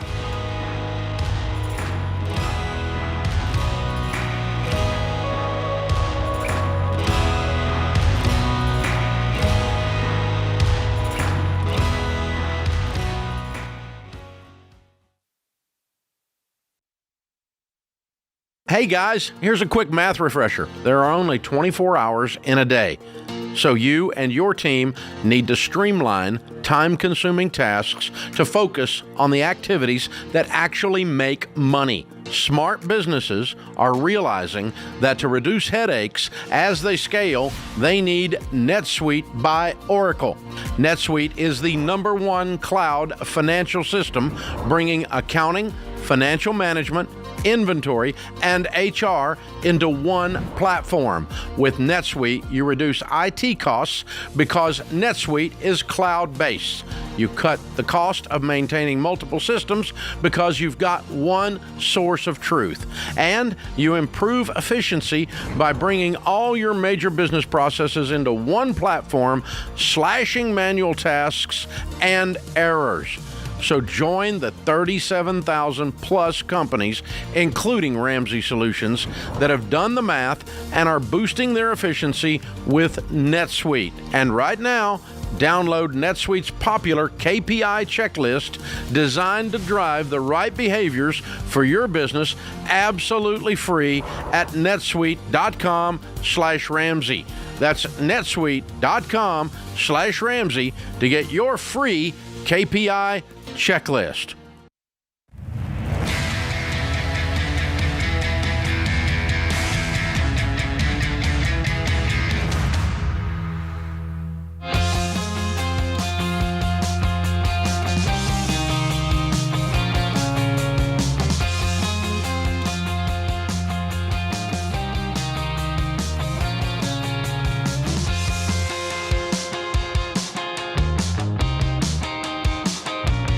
All right, here's the deal. I need your help. Jade and I need your help. We have this amazing Live Like No One Else cruise, and it is almost sold out. We've been talking about it for a few weeks now, maybe a couple of months. It is almost sold out, and there is now a quiet competition for who is going to get credit for the last seats sold. And Jade and I are on together, and so I am shamelessly asking, if you are thinking about coming on this cruise, if you know we're going on this cruise, I'm going to surprise a loved one, I'm going to surprise my wife, I'm going to surprise my husband, we're doing this, $600 deposit. That's all it takes, and these cabins are gone. We are running out of cabins, and you can help me and Jade defeat George and Rachel and Ken, which is really what we want to do here. Here's the deal. Wow. It's the ultimate debt-free celebration. The vacation is for those of you who are on baby steps 4 and above. 7 days, March 22nd through 29th. We're going to be stopping in some amazing places. And by we, I'm talking about me, Jade, Rachel Cruz, George Camel, Ken Coleman, Dave Ramsey, and a bunch of Dave's rad musician and comedian and other entertainers, friends, magicians, the whole thing. We're going to Turks and Caicos. We're going to St. Thomas. We're going to Puerto Rico. We're going to the Bahamas. And we are going to eat well. We're going to have events. We're going to have music. We're going to have all kinds of chaos on this boat. Are you going to play your guitar? I might play the guitar. If George does, I will, because they're going to need to get that taste out of their ears. And so, yes. Are you going to sing? You're singing, aren't you? Me and George are going to do a duet of More Than Words. Well, then we're duetting. We're duetting. Saying I love. All right, here's the thing. We're almost out. The VIP upgrades and many of the cabin types completely sold out. They're already gone. If you're trying to get your pick of the last few cabins, like the one with an ocean view, I think there's a couple left. Get your deposit in right now. $600 deposit. Book your cabin today at RamseySolutions.com/cruise. Not Tom Cruise. Cruise. Cruise. Ramsey, maybe how you spell Tom Cruise. I don't know. That's correct. RamseySolutions.com/cruise. It is going to be a party. Come join us. All right, let's go out to Edmonton, Alberta, and talk to Amber, like the light. What's up, Amber? Hey, how's it going? We're partying. What's up? Right on. I just wanted to ask if you feel that we're in a position to increase our mortgage to buy our forever home, or if we should be staying put and getting the mortgage gone. Okay. Yeah, I want to help with that. I'll maybe give you a rundown of where we're at financially. Yeah, I'd love that. We've been doing the debt pay down, but backwards. So I started with the mortgage. So I stopped that. We've got the emergency fund in place. Kids' college funds were fully funded beforehand. Okay. I stopped the retirement savings. The only thing we owe now is $9,000 on a travel trailer that will be paid off by the end of next month. So then I have a bonus coming that's guaranteed that will put us into baby step 6, basically. Okay. And we own a house that's worth about $685. We owe $149 on it. The perfect property just came up for us that we feel will be like long term, and we have to increase our mortgage by $105,000 to take that mortgage on. Okay. So let's think about it like this. I love that you're kind of getting back on track. You're paying off the debt, getting the emergency fund in place. Is it 3 months or 6 months? That'll be 4 months worth. 4 months. Okay. Are both you and your spouse working? Yes. Okay. I'm fine with 4 months. Kids' college is on track. So when you sell this house, what will it bring you? All said and done. We got about $500 in equity on it. Okay. And then the house that you're wanting to get, it's $100,000 more? Yeah. So okay. It'll make our mortgage about $255 instead of $149. Okay. And what's the monthly payment? Have you looked at the percentages? I wanted to do it on a 10-year, and that puts us at 22%.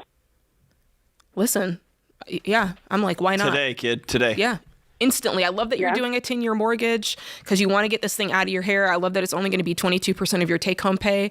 I mean, you're meeting all the parameters. And as long as you have peace about it, that's the final parameter. And so there you go. My only challenge to you, Amber, is to unclench your fist around the words forever home.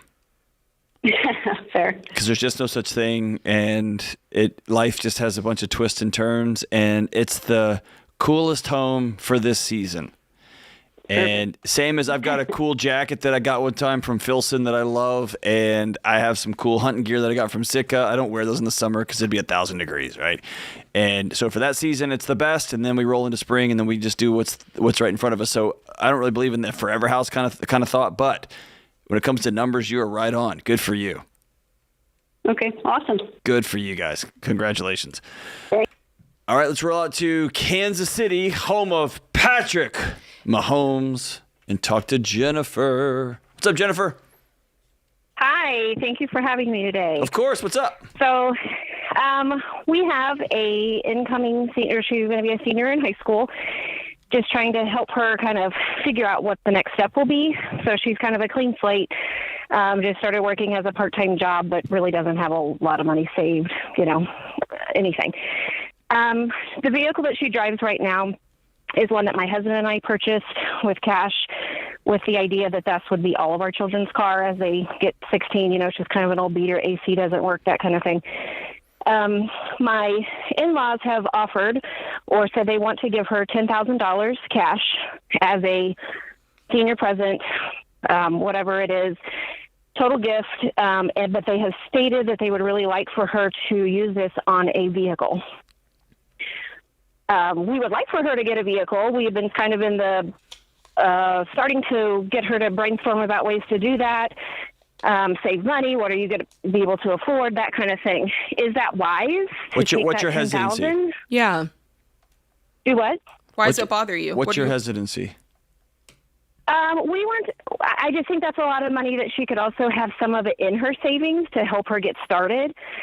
Should we discourage the full $10,000 to go to a vehicle? Here's the deal. Once they give you the money, it's your money. Uh-huh. Right. And if your apprehension is coming from the fact that you know that they have a record of giving and then that those gifts come with strings, don't take the money. No. No strings. If they're going to give you 10 grand and and they're going to recommend that you use it to buy a car, if it was my house, I might buy a $7,000 car and put $3,000 in savings. Interesting. Right. Or I might buy all $10,000. I don't know. I think I push back on that a little bit because if I'm thinking, I'm just, again, putting myself in these shoes. If I'm like, hey, my cousin could really use a car. I'm going to give him $10,000 to get a car. And I say, hey, I know you need a car. This $10,000 is for a car. And they kind of do something else with it. I think you can put something on a gift and say. No, you can. But you just get to decide whether you want to take that gift or not. Right. And in this case, I take it.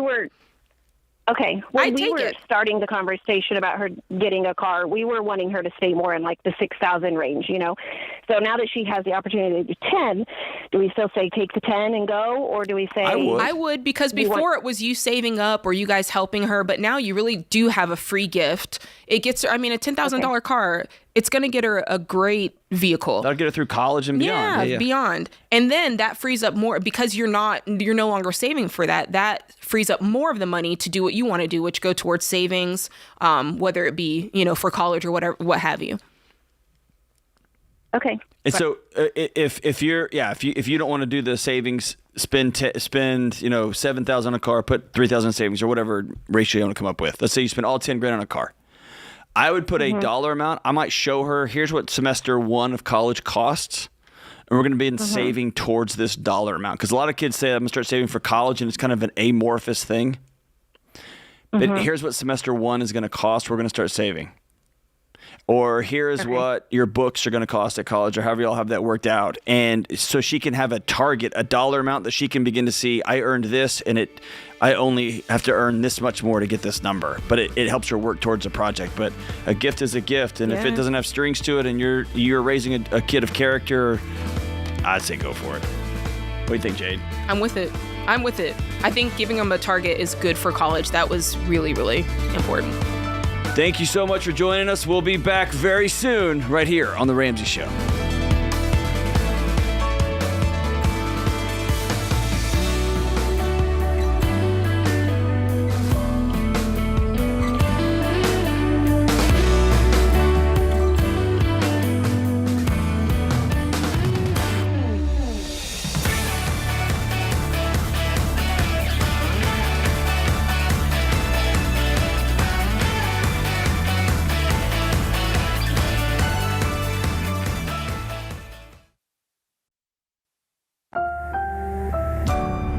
Brought to you by the EveryDollar app. Start budgeting for free today.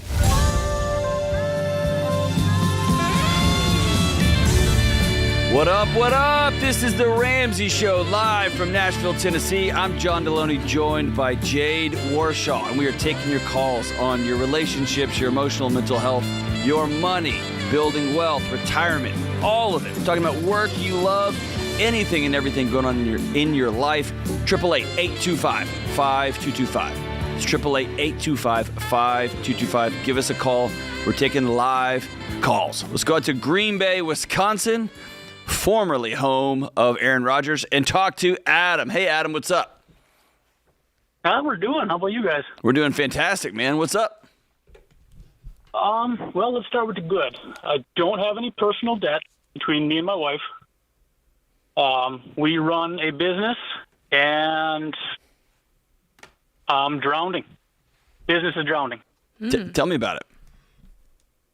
Well, we're the last of a dying breed, I'd say. We're still here trying to eke out a living milking cows, and I just can't make it scale. I cannot make. I mean, I've worn out several pencils, and I just can't.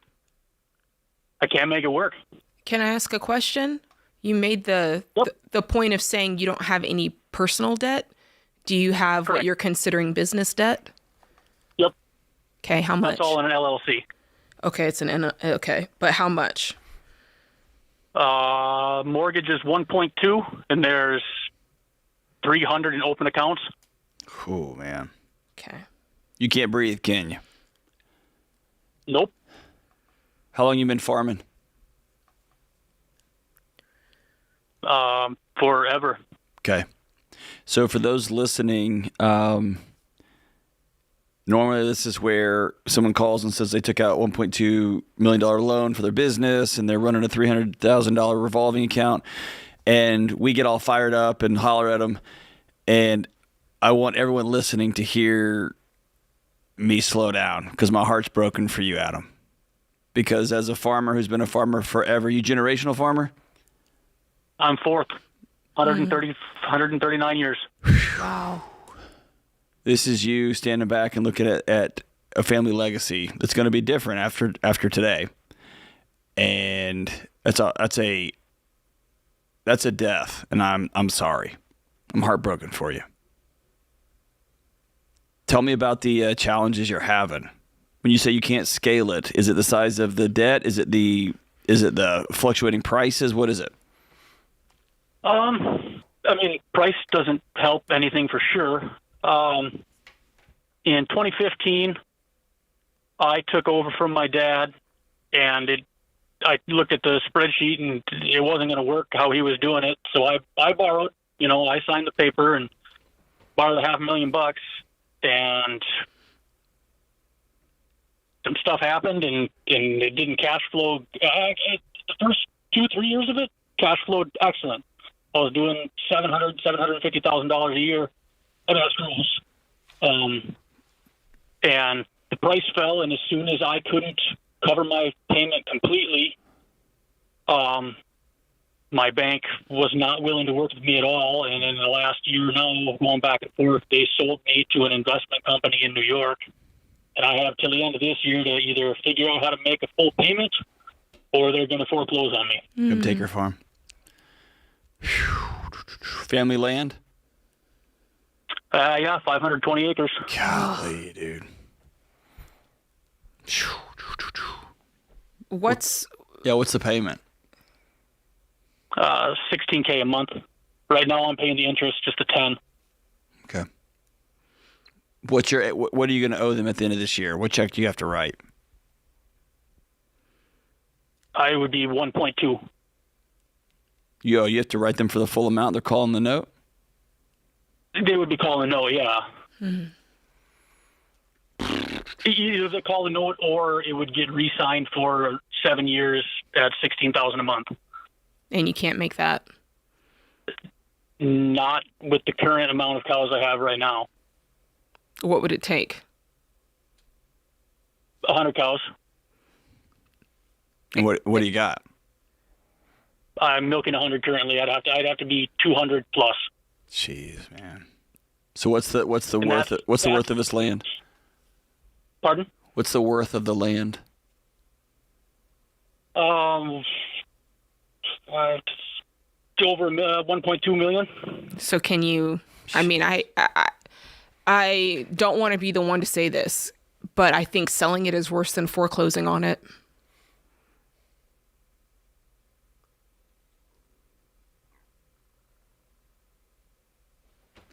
You're in a hard mess, brother. Yeah, it's.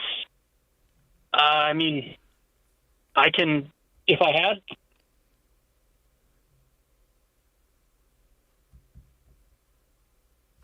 Are you breaking up, or are you thinking through this? Sorry, I was getting away from my phone. Okay. If I could get into 100 cows. Adam. It's better overnight. But that causes you going into debt, right? You've been doing this dance for a long time. I have. Yeah. Hear us sitting with you, man. We're not running from it, but we're not going to lie to you either. Right. You've been waiting for the next thing and the next thing and the next thing over the hill, and now you owe $1 million. And you've read about these farmers. You probably know a few farmers like this.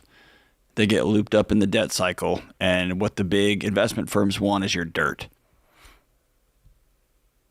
and they find farmers like you who are generational farmers who are trying to keep up with technology and the cratering prices, and they see 500 acres that's about to be theirs. Can you sell your way out of it the back way and keep the land at least? Do you have equipment and cows you could sell? Yeah, my total assets is like $2.3 million with everything. Okay. What happens if you would go that route and you at least get to keep the land and keep your home? Turn your land into a grazing property, or get with these guys who I just love, the Carbon Cowboys, and just run cattle for a while. It's better than losing 500 acres of generational property.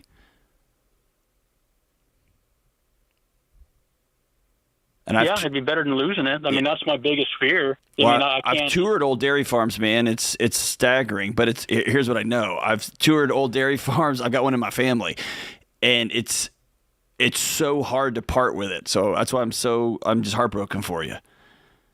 But you're about to lose all of it. And if you've got enough equipment and cows and tractors to walk it out the back door and keep a small amount of cows and get with the cowboy guys, and learn how to farm without all the fertilizer and slowly rebuild this thing from scratch, you at least are hanging on to 500 acres of generational property. And they quit making that dirt a long time ago. That's what's most important in this whole equation. Otherwise, your pride's going to end up losing all of it, and you and your wife are going to be in a 2-bedroom apartment here this time next year. Yeah. I don't know how to deal with the shame. I know. I got you. I got you. Hey, we're coming up on a commercial, brother. I'm going to hold you over because I want to keep talking to you for a minute, okay? So hang on. We're going to run to commercial, and we'll be right back. Man, your bravery and vulnerability is a gift, and I'm grateful for you. Stay on the line. We'll be right back.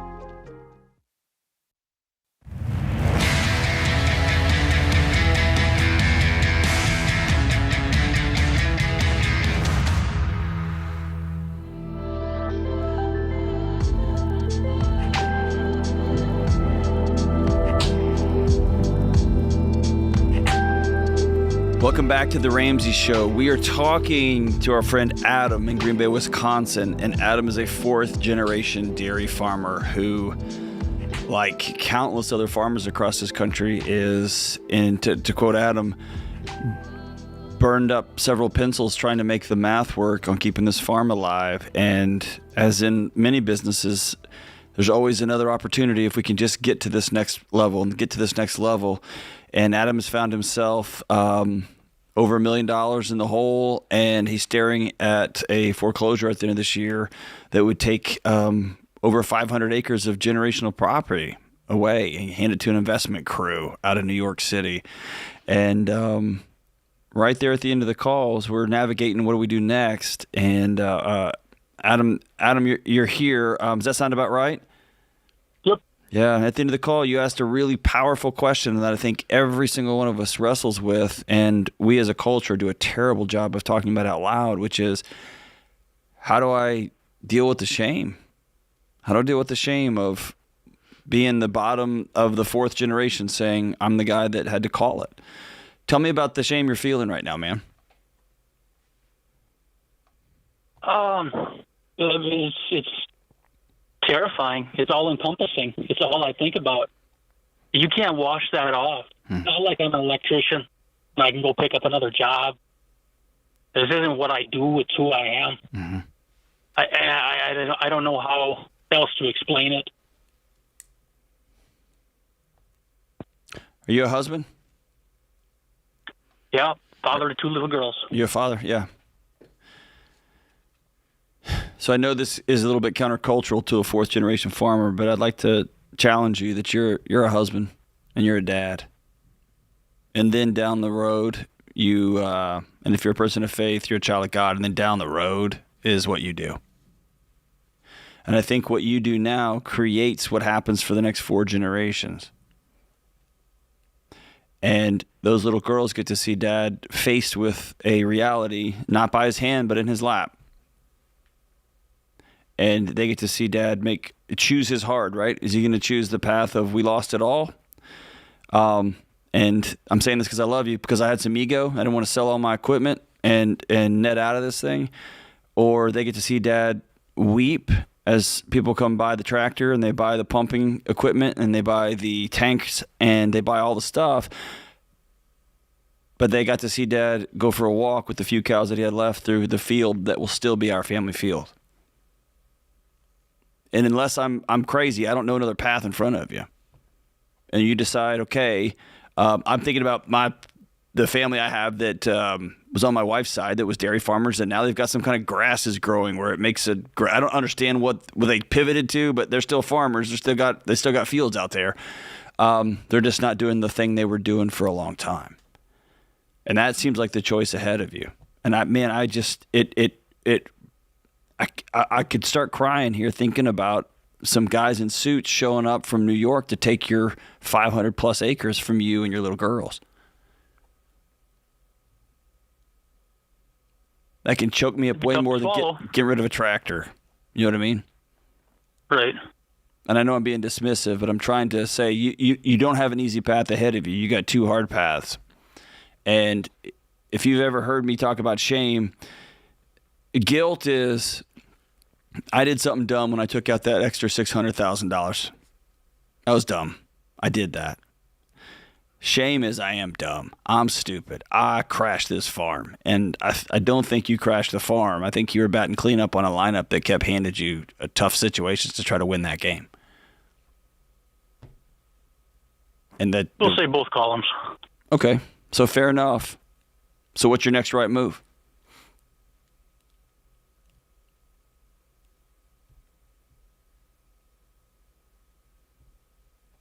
The good news is you have an opportunity. You have an opportunity to do what John said. And although it's going to be painful for you, you have the opportunity to start something brand new and do it the right way. And I think that that's what your daughters are going to take away from this is plenty of us make mistakes. We do it the wrong way. But what differentiates it as a win is you get back up, you start again, and this time you learn from your mistakes and do it the right way.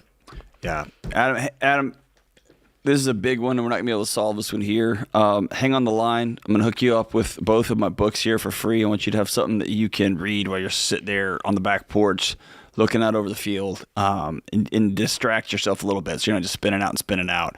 But you've done the math. You've sat with the bankers. You've sat with the debt repayment note right in front of you. You know that the math doesn't work. And the next step is going to be pivotal to what comes next for, again, the next few generations. And given what you've told me in this short conversation, I'd tell you to sell the equipment and unload as many cows as you can and clear that 1.2 and get the banks paid off. And you're sitting on family property. And then when the dust settles, you figure out what you're going to do next. But man, I would encourage you, don't because of ego and pride and shame, don't let them come take everything. Because God knows they will. Thanks for the call, man, and thanks for your bravery. Thanks for being vulnerable in front of all these people. There's countless men and women sitting right where you are at their homes trying to figure out what to do next, and it's pride and ego and fear getting in the way of choosing the next hard right move. So I'm proud of you, man. Call anytime and we'll be with you. Let's go to Denver, Colorado, and talk to Andrew. Hey, Andrew, what's up, man? How are you? Thanks for taking my call. We're good. What's up? Hey, a little backstory. About 6 months ago, I took a new job. Went from about $160,000 a year down to $120,000. The job I took didn't quite work out, unfortunately. And so I've been looking for the next move, and my wife and I have explored moving to a state away and going to work for an old customer, my old employer. And I'm talking to them as of this morning, actually. And we talked a little bit about what it would take to move out there. And then about an hour after I hung up the phone, I got a call from a competitor here locally for a pretty generous offer, about $200,000 a year to stay. And so I made my wife and I have kind of gotten jazzed about the idea of moving a state away, going on a little family adventure. And then I got a call saying, hey, we'll pay a bunch of money to stay. So my question is it okay to go back to the company I'm talking to straight away and say, hey, I just got another offer to stay here. Can you match it? Or is this just a decision we've got to make as a family saying, hey, are we going or are we staying? I would definitely go back. I mean, you're seeing what your value is in the marketplace. And so I think that it's fair. This happened, and it's great that your current position offered you more. So yeah, go back to who you were talking to and say, listen, I just got this offer, and I'm not trying to play you, but it's enough to make me stay, and I'd really want to come work for you if you can match it, and just start talking. Because there might be other ways that he can match it in value, maybe not so much in salary, right? There might be creative ways you can make this work. That's a great point. Okay. And just frame it just like that. Call him right back and say, hey, I know it sounds uncanny, but I just got a call 10 minutes after we hung up. Honestly, I'd call him laughing. Like, you're not going to believe this, man. I just got one dropped out of the moon. Mm-hmm. And they're often bananas money. And so me and my wife have to work through it. Tell me where your final is. Okay. And listen, that's good. If he looks at you, if he talks to you on the phone and says, how dare you? You're playing me, punk. Mm-hmm. Then you just dodged a bullet like the Matrix. That's true. And if he laughs with you and goes, God, I hate business. Let me go back and see what I can do, man, because we really want you here. That's a guy I might take less money for to go have a family adventure with. Rock on. I love it. Does that make sense? Absolutely. Yeah, absolutely. Awesome. Makes a lot of sense. And Andrew, I'll tell Andrew, Jade, what we tell everybody. If you're good at what you do, there's always going to be somebody calling. Heck yeah. There's always going to be opportunities. And so at some point you have to settle into what kind of life do we and our family want to live. And the dollar amount is a part of it, but it can't be the end all be all. Yeah, it's a goalpost. The goalpost is always going to move, and you have to make the decision at some point to go, I'm content. Yeah. And I'm good with this. Or what this. field do we want to put that goalpost on? But man, we got to make the life that we want to have. Yeah. And an extra $20,000, $30,000 when you have enough, it's not worth it. This is The Ramsey Show.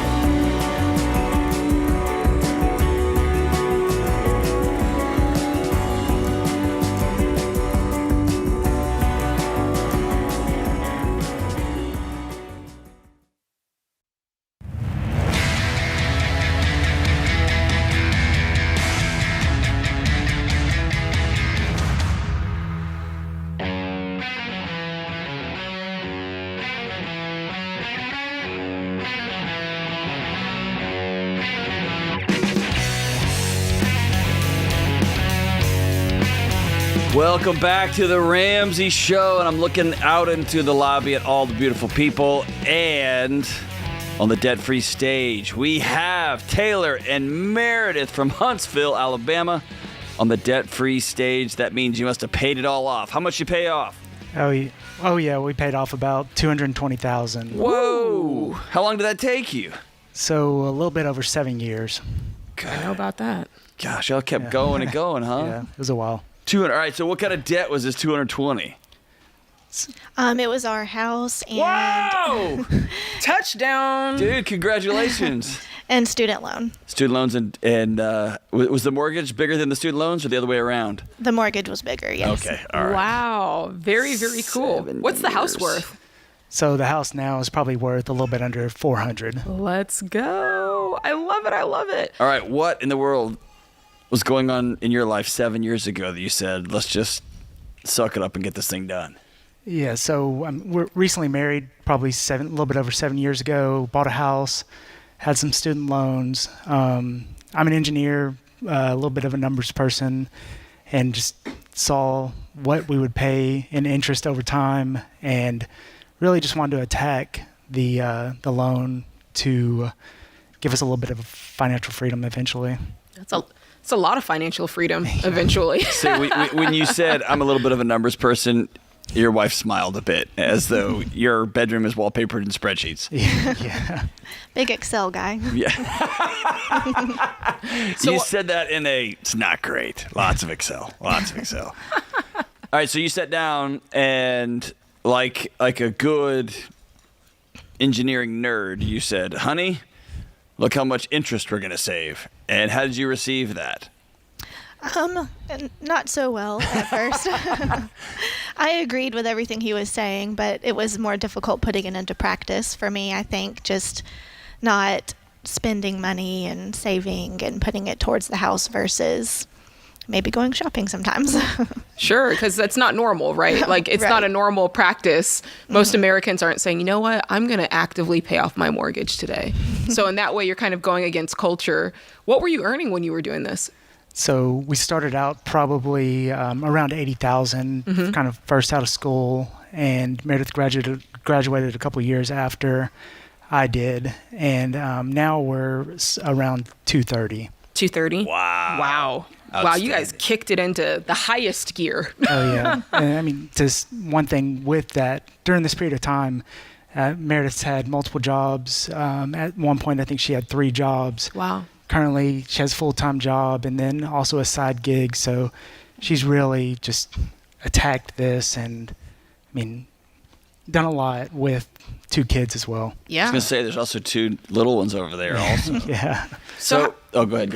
I was going to say, how'd you guys play this? Because, part of it was a student loan, which, by the way, how much was this student loan? I think it was around 40,000 total. So you guys went into high gear for the student loan, and then usually people would kind of take their foot off the gas and kind of be like, okay, we've done this, we're going to save up our emergency fund, and then we're going to kind of lay back a little bit and kind of be more intentional about paying off the mortgage. Something tells me you guys were like, no, we're going even harder. Yes? I think we definitely took our foot off the gas a little bit. When we had them, we kind of halted a little bit on the extra payments. So it took us maybe a little bit longer than it would have to save for them as well for college and things like that. But we bought a minivan during that time. So Meredith now has a minivan and just, lived a little bit, a lot of trips, a lot of things with the kids. So been very fortunate to do a lot of that. We live in a culture that wants everything right now. Yeah. You have this big motivational speech night where you turn all the lights off and you light the candles and light the get the essential oil diffuser going and you show her these spreadsheets and you'll have this big kumbaya moment, and then our culture tells us that everything needs to be fixed by the next day. What would you tell somebody? We'll get to the keys to getting out of debt here in a minute, but I'm more fascinated by y'all hammered away at this thing for 7 years. And we have a culture that just doesn't do that anymore. When it comes to weight loss, when it comes to nutrition, when it comes to any goals, we have people coming out of school with their first year of their bachelor's degree wondering why they're not making 6 figures. And they just what would you tell somebody is the key to just simply sticking with something over time that long? Yeah, I definitely had to learn that lesson. Right when I came out of college, I bought a truck. So with a loan, and then eventually paid that off years before we started this. But delayed gratification is something that I've definitely learned over time to, and in the back of my mind, the main thing is how can we help our kids down the road? So you have this why down the street. Right. That just keeps pulling you along. Okay. Right. What about you? I'd say I still struggle with delayed gratification a little bit, but I agree. Just knowing the reasoning behind it and looking forward to what's to come is the motivation. So how'd you celebrate? I don't know that we really have yet. What? I need a cruise. Here. I need you. Listen, the Live Like No One Else cruise is still available. But That's anyway. exactly right. That's right. I need you guys to have a milestone. So if you could do anything, what would a big trip or a big celebratory moment look like? Yeah. So we're going to San Diego in October to kind of get for a little getaway. So that's somewhat of a celebration. Well, y'all make it a big getaway. You make $250,000. You don't owe anybody You anything. need to go to Europe. You need to go to Tahiti. You need to go somewhere. We want a lake house eventually, so that's what we're saying. All right. Okay. So there's a guy who just got married, or a young bride who's still fit. She's got 2 years left in school. She just got married. And they're both realizing how much they're going to owe when they all get out. What do you tell them is the key to getting out of debt? I'd say being on the same page, communication, working through the budget, looking at that constantly, and having a good discussion on where we're going to spend our money and both being in agreement there. Yeah, I think knowing it's going to be hard during the process, but that you'll be able to breathe on the other side of it is motivational too. So I want to hear that story. Paint us a picture of y'all hit send on that last payment. And there's like it's kind of cool. But then there's been days and weeks since then.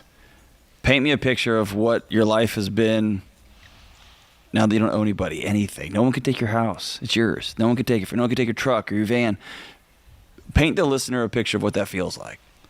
It's definitely freeing. You feel more lightweight, like nothing's weighing you down.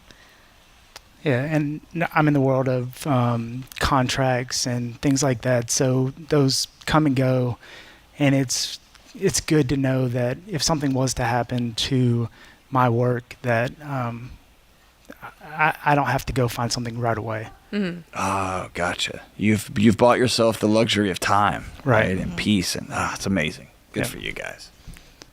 All right, so we ready to rip this thing off? You want to bring the girls up? Mm-hmm. We have Abigail and Emma. How old are they?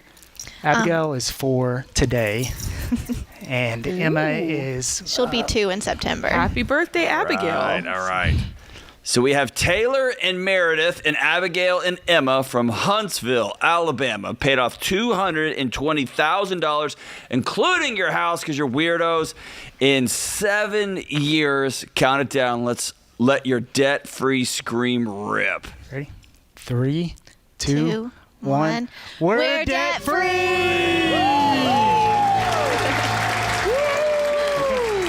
All right. So we're gonna hook you guys up with 2 Every Dollar gift cards that you can give away. It's a year of Every Dollar subscription. You can give it away to somebody in need, or you can use it for yourself. And Jay, this is how it's done. This is how it's done. Picture perfect. Picture perfect. 7 years, slowly chipping away. Now, forever, no house payment. And those little girls are never going to know money stress in that house. Changing the family tree. That's what it's all about. Amazing. If you're listening, yes, you can too. We'll be right back.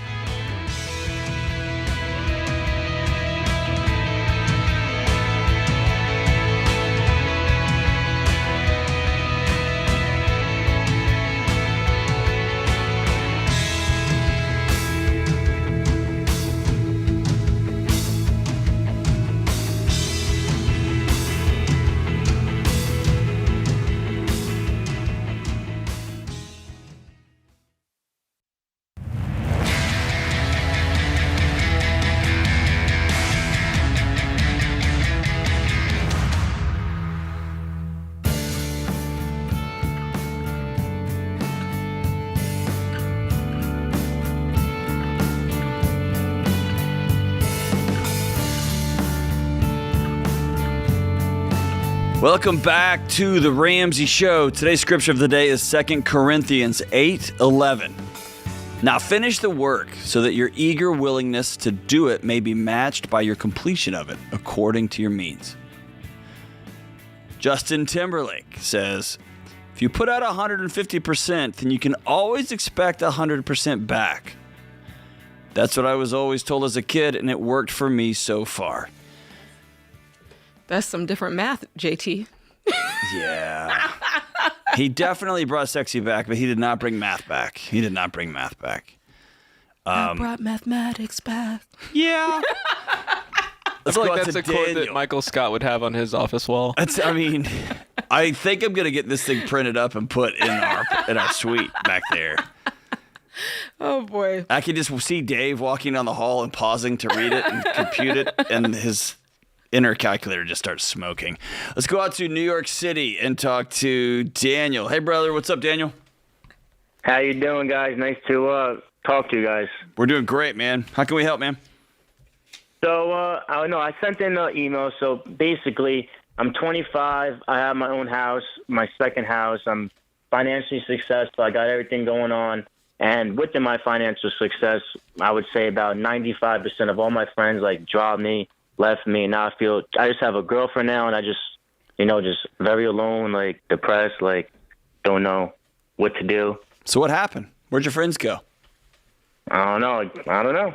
They just I was just focusing on my business and doing my thing. And then after a while, I guess maybe they just felt envious or whatnot. But were they jealous, or did you? Or maybe stop calling them back? Yeah, like you didn't pour into the relationship? Not even. I mean, no, one of my friends I donated a car to, and then a year later stopped hearing from him. So, you know. So what's one of the businesses you run? You say you're a 25-year-old entrepreneur. You're very successful. What kind of business do you work in? Well, I own power washing and a shrink wrapping business. Okay. So let's say you were working on a power washing job, and one of your nozzles broke. What would you do right in the middle of a job? Fix it. How? Replace it. How? Well, if I had it in the truck, in the back of the truck had some extras. You don't have any in the truck. What are you going to go do? Go to the store and have to buy some. Okay. The store down the street's out. What are you going to do? You got to finish this job.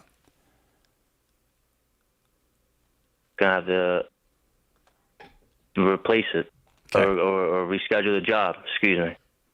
So here's what I'm saying. Right there and then. You're a very smart young man, and you're very driven, and you're successful. And when it comes to your business, when it comes to honoring and your word and your commitment to a customer, you will keep finding solutions and finding solutions. And so my question for you is, why don't you love Daniel at least as much as your customer? Maybe I'm just so focused on everybody else, helping everybody else around me, that I'm not, you know. I think it's deeper than that, man. I talk to a lot of entrepreneurs across the country, and a lot of entrepreneurs become successful because they charge so hard, and they can charge so hard because they've been running from something their whole life. Either I'll prove it to you, I'll show you, or this illusion, this false illusion that when I get this much money, or I get the next car, the next house, when I donate this thing, even giving can become that sometimes, then finally I'm going to have peace. And every time they get there, Jade said it earlier, the goalpost just moves. I'm going to buy another house. Yeah. I'm going to get another car. I'm going to give his car to my bro. I'll hook him up. He don't even talk to me anymore. Exactly. So I'm telling you right now, in a weird way, you're lucky. You're finding this out at 25. Most people find it out after chasing this stuff for 25 or 30 years. And they wake up at 50 and their kids don't like them and they're surrounded by nobody. And you're right.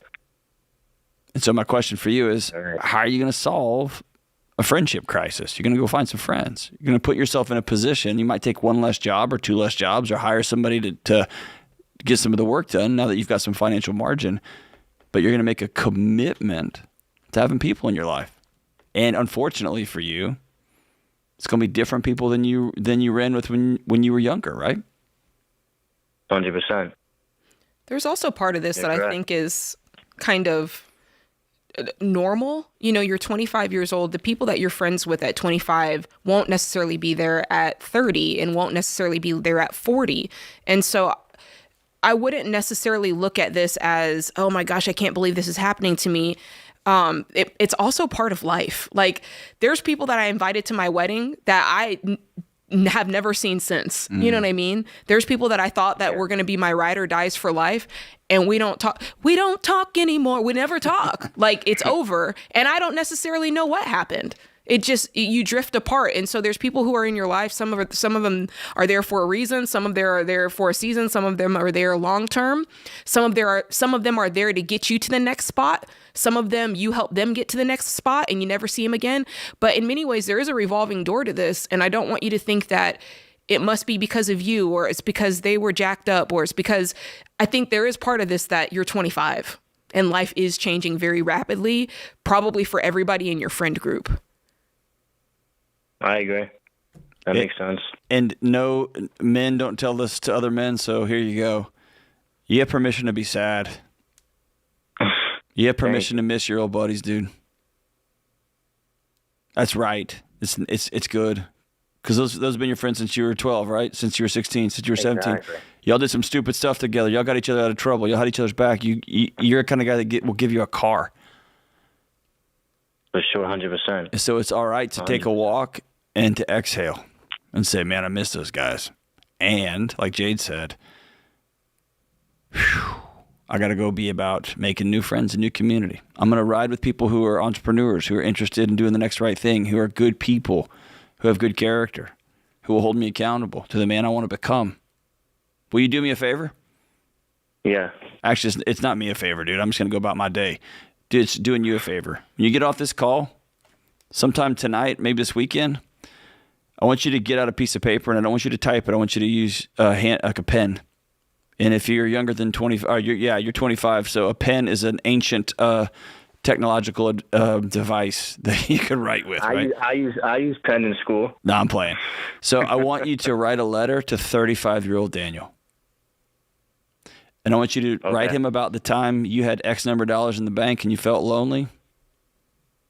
And the things you started doing when you were 25 so that in 10 years he could have the life that he's going to be having. And that's the way I'm living. There you go. Live but like hey, no one today, so you can live like no one tomorrow, right? That's right. But that 35-year-old life is not going to be about square footage. It's going to be about friends who love you. Exactly. Is that fair? That's fair. All right. I'm proud of you, good man. All right. Thank you for being for having the courage to say, man, I'm lonely. I'm 25 and I've got it all and I don't got anything. Mm-hmm. Jay, we see this all the time, right? Absolutely. I mean, I think there's honor, especially, we talk all the time about changing your family tree. And so there's this piece of honor in putting your head down and doing what you have to do to make things right financially for yourself and for your family and for your kids. But at the same time, the peace that you're looking for is not found in the money and the things and the stuff. Like Dave says all the time, there's only one way to true financial peace, and it's to walk daily with the Prince of Peace, Christ Jesus. So that's talking about relationship is what that's talking about. And so even on this level, talking about person-to-person relationship, you need that. You can have all the stuff. You can have the best paycheck. You can have, your business is on point. But if you don't have relationships that matter, you can feel very empty very quickly. Yeah. But it's an old trope by this point. But I think it was Jim Carrey that said, I wish everyone could just get $1 million just so you could know. It doesn't do it. Yeah. It doesn't solve that question that we all ask. Do you see me? And do you know me? And do you still love me? Mm-hmm. Right? And I'm talking to you dudes out there in steel-toe boots and Carhartts and your surgeons just as much as I'm talking to anybody else. Yeah. Everybody wants to know, do you see me? And now that you really know me, do you still love me? And so, man, you can have all the money in the world, but you got to have that gang. You got to have a group of people that you can call in the middle of the night and say, hey, I need some help. Come see me. Mm-hmm. So that's awesome. Thank you so much for your calls. Hey, America, thank you so much for joining us right here on The Ramsey Show. We're here all the time, always putting shows in your feed to help you live a better, more peaceful life. We'll see you soon. This is The Ramsey Show.